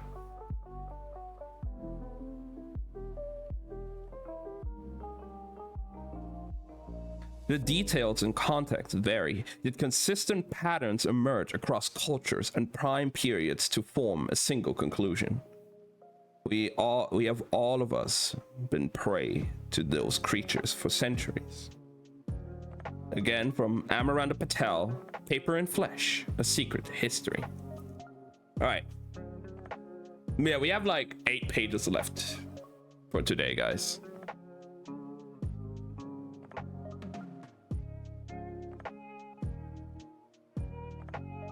So let's see how it goes. You've got to ask yourself one question. Do I feel lucky? Well, do you, punk? On the television screen, a scowling, dirty Harry sighted down his gun. The punk didn't feel lucky. They never did. Harry's goodwill went perpetually unappreciated. Kai appreciated it. Instead of sitting slumped on the couch, he bounced from foot to foot as the film played out. He thrummed with energy, mouthing some of the lines to himself. Evan watched him from the small kitchenette to which she and Hester had adjourned. Surreal. Adjective. Marked by the intense, irrational reality of a dream. This situation was the definition of surreal. Nice lad. I like him. Even if he did try to kill me. Hester leaned against the kitchen counter, sipping water from a chipped mug. Sorry about all the pretense, by the way. When we got the call from Chris that you were looking for the Ravenscars and the details of your story, well, Killock wanted to scope you out first and be sure you weren't some sort of family trap. Devon didn't give a flying fuck about Chris just then. What did you give Kai? Is it... She couldn't even say it. The redemption drug? Of course. Hester tilted her head as a gunshot echoed from the television screen. Oh, better else to prove I'm really working with the Ravenscars. Devon sat down heavily. As a very young child, Kai had taken redemption. Up until the point the Ravenscars had disappeared overnight, making the drug rarer than hen's teeth. That in turn had triggered a cascade of events and family politics in Devon's own life, leading her to this room, sitting across the table from this woman, everything coming full circle. He will eat books now, the way you do, Hester continued. No book teeth, meaning he'll struggle to chew through covers. But you can feed him printed or written sheets, and he'll absorb information from them instead of brain flesh. He will still be able to write, making him superior to your average book eater, but don't let him eat anything he's written himself. He'll feel rather sick. I know, he's taken it before. Devon curled and uncurled her fists. She felt like a prehistoric animal who had been rescued from a tar pit, exhausted from prolonged struggle, unable to believe her luck, and still suspicious that moving too much would make her sink again. Who are you? Are you a Ravenscar? Hester held up both hands. Guilty as charged. I'm one of Killock's siblings, and I'm here on his behalf to meet with you. Ravenscar in the flesh then. Devon tried to organize her thoughts, scrutinizing Hester with fresh awareness and a sharper eye. She added with sarcastic bite. So you're a princess like me? Yes, I suppose, came the dry reply. Right. Devon considered that. On the television behind them, Dirty Harry fought with his wheel, tried shrieking in a vicious car, a tire shrieking in a vicious car chase. Are you really into women, by the way, or was tonight entirely a farce? I could ask you the same question. Devon decided to change the subject. Why didn't Killock come down himself? He's our leader, Hester said. That would be risky. So he risks you instead? A woman? Thanks for the vote of confidence. I can take care of myself. I am sure you can, Devon said with apologetic sincerity. I didn't mean it as an insult, to clarify. But compared to women, the men of our kind are usually, expendable. Your words, not mine. I couldn't comment on that. He simply thought it would be more diplomatic to send one woman to meet another. That is all. Hester said, if you don't mind, can we get down to business? If you like. Devon shifted her weight. I want to buy enough redemption so I can leave England. Then I'll find a safe place for both Kai and I to live free, happy life, away from the family. Mostly true, if a little simplified. About what I expected then. Trimmed nails strummed on the counter. I'll be straight with you and stop tossing around. Killock is currently the leader of our household and he is willing to give you the drugs that Kai needs, but only if you agree to certain conditions. What kind of conditions? You'd have to join the Ravenscar household. Devon sat back in her chair. I'm getting this a little more complicated than you're making it sound. Not at all. Joining in this case means living beneath Killock's rule, accepting him as leader, taking his orders, and being reasonably loyal to him. Hester kept rubbing the tips of her fingers against her thumb with nervous energy. These were the conditions that he agreed with us, his other siblings. As a member of his household, the same rules would apply to you. In other words, Devon thought, Killock had won his coup and given his siblings a choice between death or obedience. For all they'd run away and supposedly escaped the family culture, the apple didn't fall in very far from the proverbial tree. Which rather begged the question, why had the Ravenscar household imploded at all? If Killock had simply wanted a change of leadership, there were ways to do that. He wouldn't have been the first ambitious youth to reach the patriarch. No, trying to leave the other families entirely implied a fresh start, yet Devon could see no evidence of anything fresh. She was missing something, probably a lot of something. Currents and eddies of a complicated interfamily feud, all swirling at her ankles, and she was stepping in blind. Aloud, Devon said, "It doesn't work for me. I already walked away from the Book of Eater patriarchs and family life once before. I won't live under that system ever again." Hester's restless hands paused. "He's nothing like the old patriarchs. It's a very different kind of rule." Devon burst into laughter, almost doubled over. "Dev?" Kai was on his feet in an instant, looking at her through the narrow kitchenette archway. On the screen behind him, Clint Eastwood stalked purposefully through a building. "I'm fine," she waved him away. "Just a funny joke. What's your film, love?" He lingered for a few seconds before drifting back over to the couch, still shooting her suspicious looks, sad that she'd heard her laughter so rarely as to find it alarming. Hester pressed her lips into a line. "I was being serious." "Still a joke though, innit?" Devon took a wheezy breath to calm herself and got back. "Christ, I need a drink." "Pour me one if you would." Hester moved to sit at the table, legs crossed and one foot jiggling. Devon glowered, but politely dug out the vodka that she'd bought earlier and poked around for a couple of tumblers. Never a simple solution in sight, she thought sourly. Everyone always wanted something you didn't expect. The smell of cheap alcohol clogged up the space between them, adding a thick layer of sourness to the semi-permanent stench of car grease from the tire shop below. "I want life-changing drugs for my son and I'm willing to pay for them."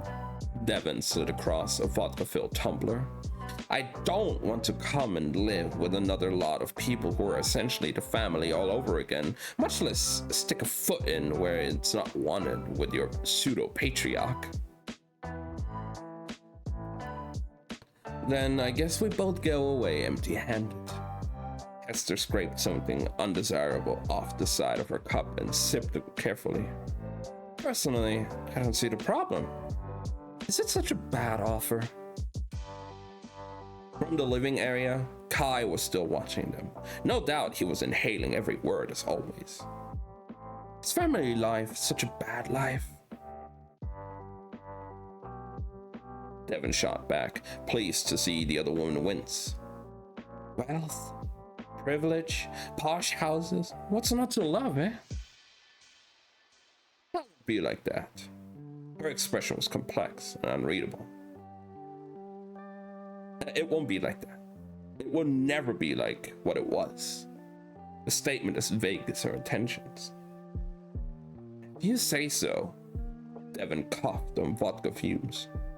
Why would he want me to in his household anyway? Some risky runaway with a load of baggage and a lot of nightly enemies? He respects you, what you've done, what you've been through, your commitment to survival," Hester said, and Devon wondered how much of that statement was true and how much was the other woman's own intention. "Listen, you don't have to make the decision straight away. I am simply inviting you to come with me and meet my brother. If you don't like it, you do not have to agree to anything." "That's so? What happens if we wander up there, decide we don't like it, and try to leave again? Surely your brother would think of us as a risk. What's to stop me running back to the family someday and spilling everything?"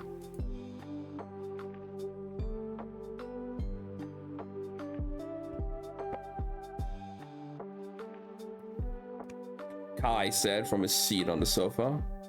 "We don't have any other options and Killock must know that. He's the only person in his country who can give me redemption, so we have to deal with him on his terms. Or I'll starve out here. Both women looked over. "Let's not get pessimistic," Devon said, all too conscious of the other woman listening and watching. "We don't have to think about that yet. We do have to think about it now. Kai draped his elbows over the back of the couch. One a day keeps the eating away. That's what they used to say when I took redemption at the old house. If I don't have another dose tomorrow, I'll need someone to feed on very soon. And the nights are closing in. That's what you told me earlier.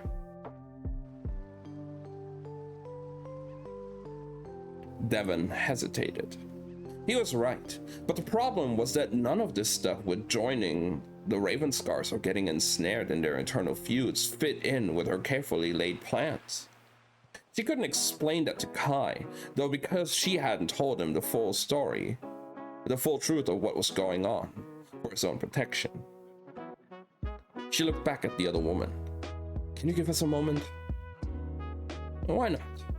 I could do with a cigarette anyway. Hester rose and ghosted them in a shuffle of fabric, stepping to the front door and to the stairwell just outside. When she was gone, Devon got up and stalked into the kitchenette to the living room, sitting heavily at the coffee table in front of Kai. I do want a cure for you, but it's complicated. Much more complicated than he knew, she thought tiredly. The situation we'd been walking into sounds like a right mess. We have to be careful. Kai pressed mute on the remote control, silencing the film. I don't keep all the memories, you know? Or if I do, I can't always summon them up. Sometimes, his mouth twisted, sometimes I wake up thinking about Mary. Decide I should go visit her grave, and then remember that I can't because she's not my wife and I never married. She was just the electrician's wife. Do you remember him? Fifth person you brought me? Actors engaged in a silent mock battle on the television screen, and Devon sat frozen, fingers knotted together. He'd never talked about his eating before. Not like this.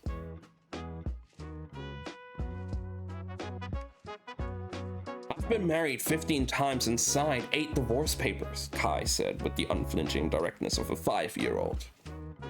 I have been 4 different kinds of religious and not religious at all. I've almost died twice and passed 22 driving tests. I remember going to war and killing a civilian by accident. Her blood ruined my uniform. He wrinkled the snob nose in an absent-minded distaste. I remember the sound of a woman wakes when you hurt her for the first time. I remember hurting you through his eyes. Remember the sounds you made. Devon touched her throat and said nothing. She dared not to look at him, in case she saw the echo of her ex-husband in his face. I remember those things even though I haven't done them. I suffered those sins without committing them. That's how the vicar would say it. I am not those people, and I'm also not me. I can't ever be me. I am too full of other lives. Kai turned the remote over and over in his hands. 25 times you've asked, are you a good person? You asked them, not me. Now, all of those people. The question is mine. 25 times over. Kai. She had lost control, and this conversation had sailed off in wild directions without her. I'm not finished, he said. The answer is no. I am not a good person. I can't ever be, even if I eat good people, and especially not if I eat bad ones.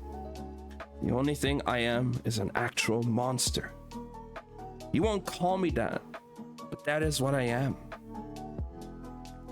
That isn't true. Don't think that. Isn't it? Every person I've ever consumed thought I was a monster in their final moments. They were afraid of me. Everyone's a monster to somebody. Devon didn't even have to think for this answer. She'd prepared it a long time ago, in readiness. But you're not and never will be a monster to me. The worst and best lie she'd ever told him.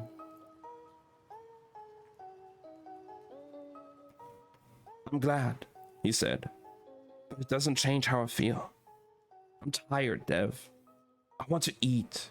I don't want to eat. I don't want to hurt people. Not when there's a cure right there. And we can have it. Doesn't matter what Killock is asking right now. We'll figure it out. You'll figure it out. You always do. Devon said nothing, only sat next to him with an arm out. Reluctantly, he let her fold him into a hug. He'd been so clingy as a baby. These days, Kai liked his space. Tough and independent like her, also damaged like her. Her heart hurt. The things she had done to him, the things they'd done to each other. He nestled into her shoulder, a gesture so incredibly rare that her heart melted a little. If I can't get redemption, I don't want to keep going on like this. I don't want to keep going on at all. It won't come to that, she said aloud. We'll get you more redemption. I know, he said, as she squeezed him tighter.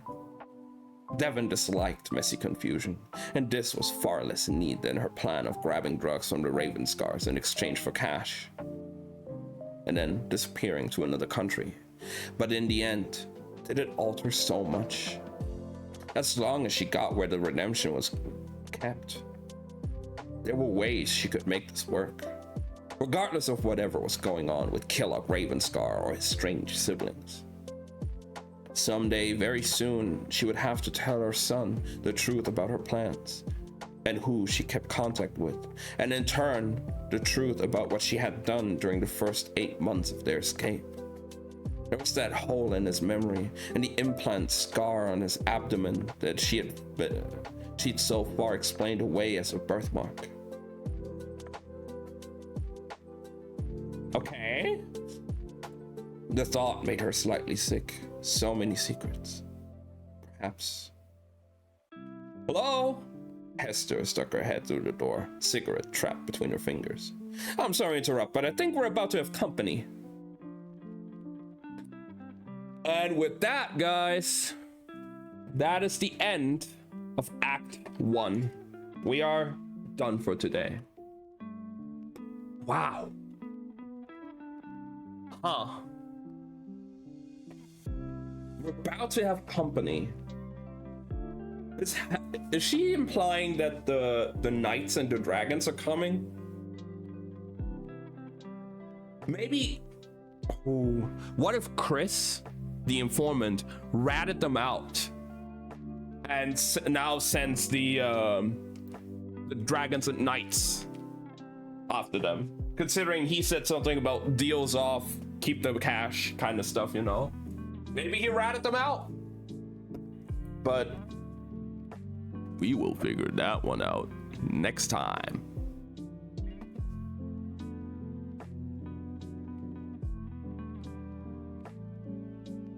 What a great start to this book. Act 1 was really good. I do like, I mean, we are used to this by now with Schwab as well. The whole like back and forth between different time frames. Schwab does that a lot as well between all her books.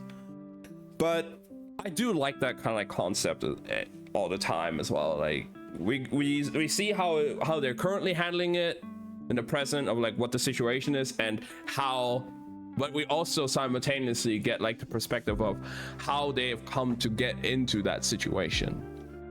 And I really like that kind of dynamic between them. That's really cool.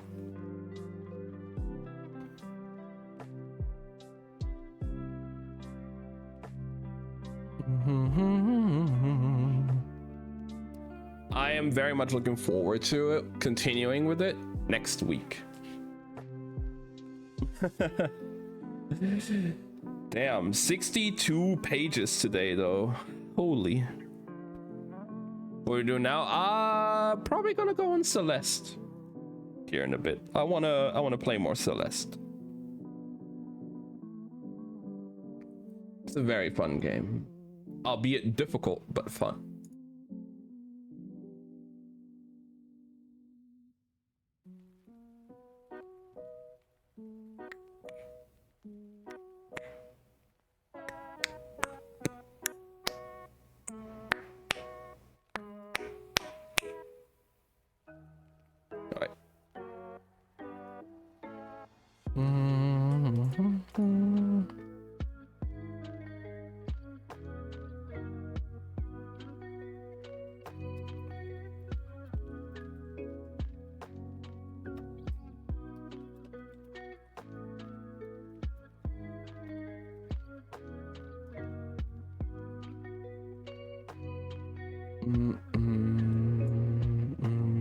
All right, just gotta set up here for a moment for Celeste. Okay, set title.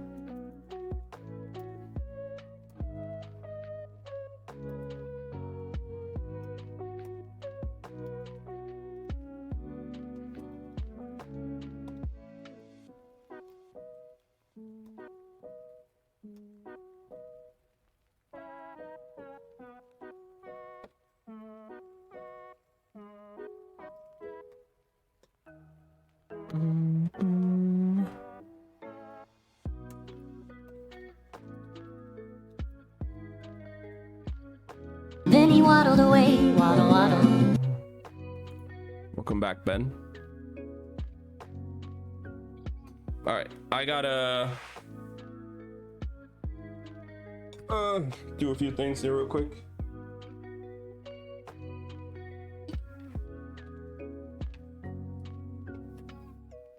Time to get into some pain.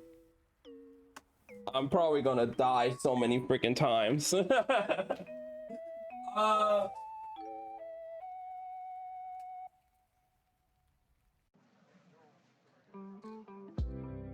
don't know what to expect from chapter 8, but we shall see, huh?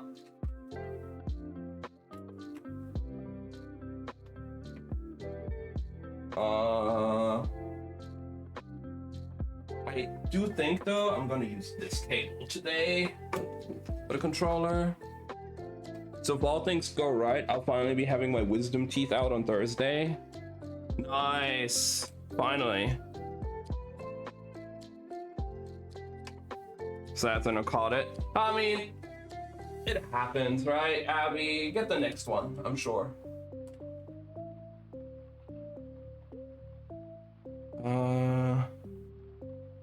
Okay, I can unplug this controller. I need to plug in this controller, because I'm gonna be playing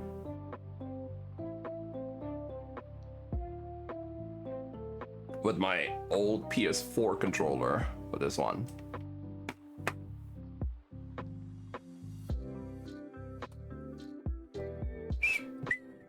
Let's see.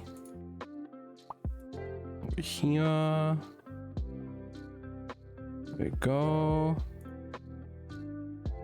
We're gonna do this. And then we need the audio. There we go.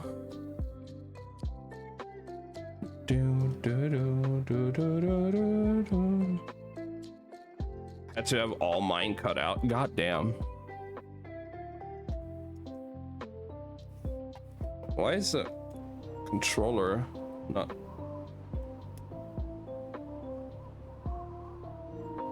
Is this cable not keeping the controller active? I guess.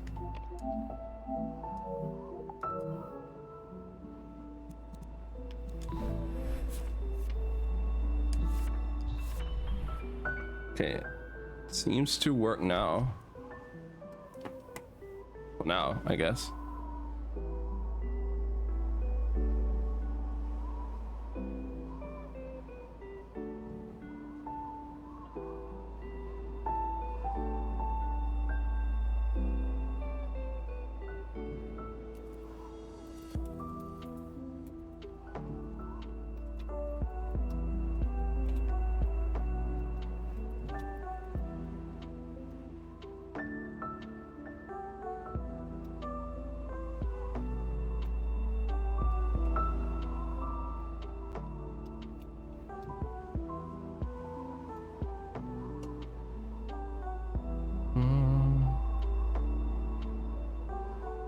Yeah, I still have all of my wisdom teeth, so this game looks cute. It does, but the story hits hard and the gameplay is even harder. let's just say it like that.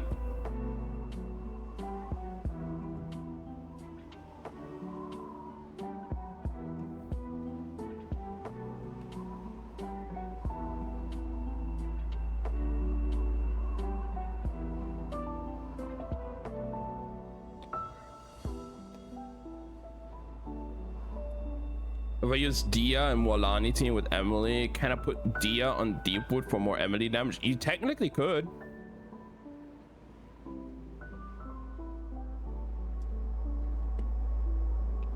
Absolutely. All right, I'll be right back, and then we shall start. I just gotta do a few little things here real quick.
All right, I'm back.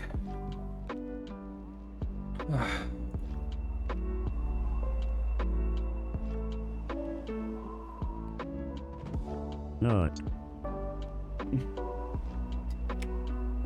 All right, where's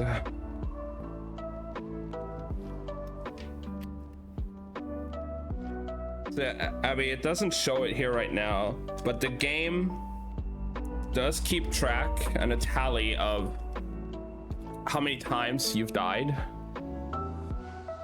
because of course it does. And 657 times here,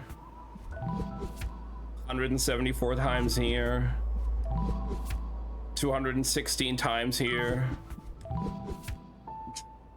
like so on and so forth. It's also, I don't think I've done the epilogue actually. Goddamn.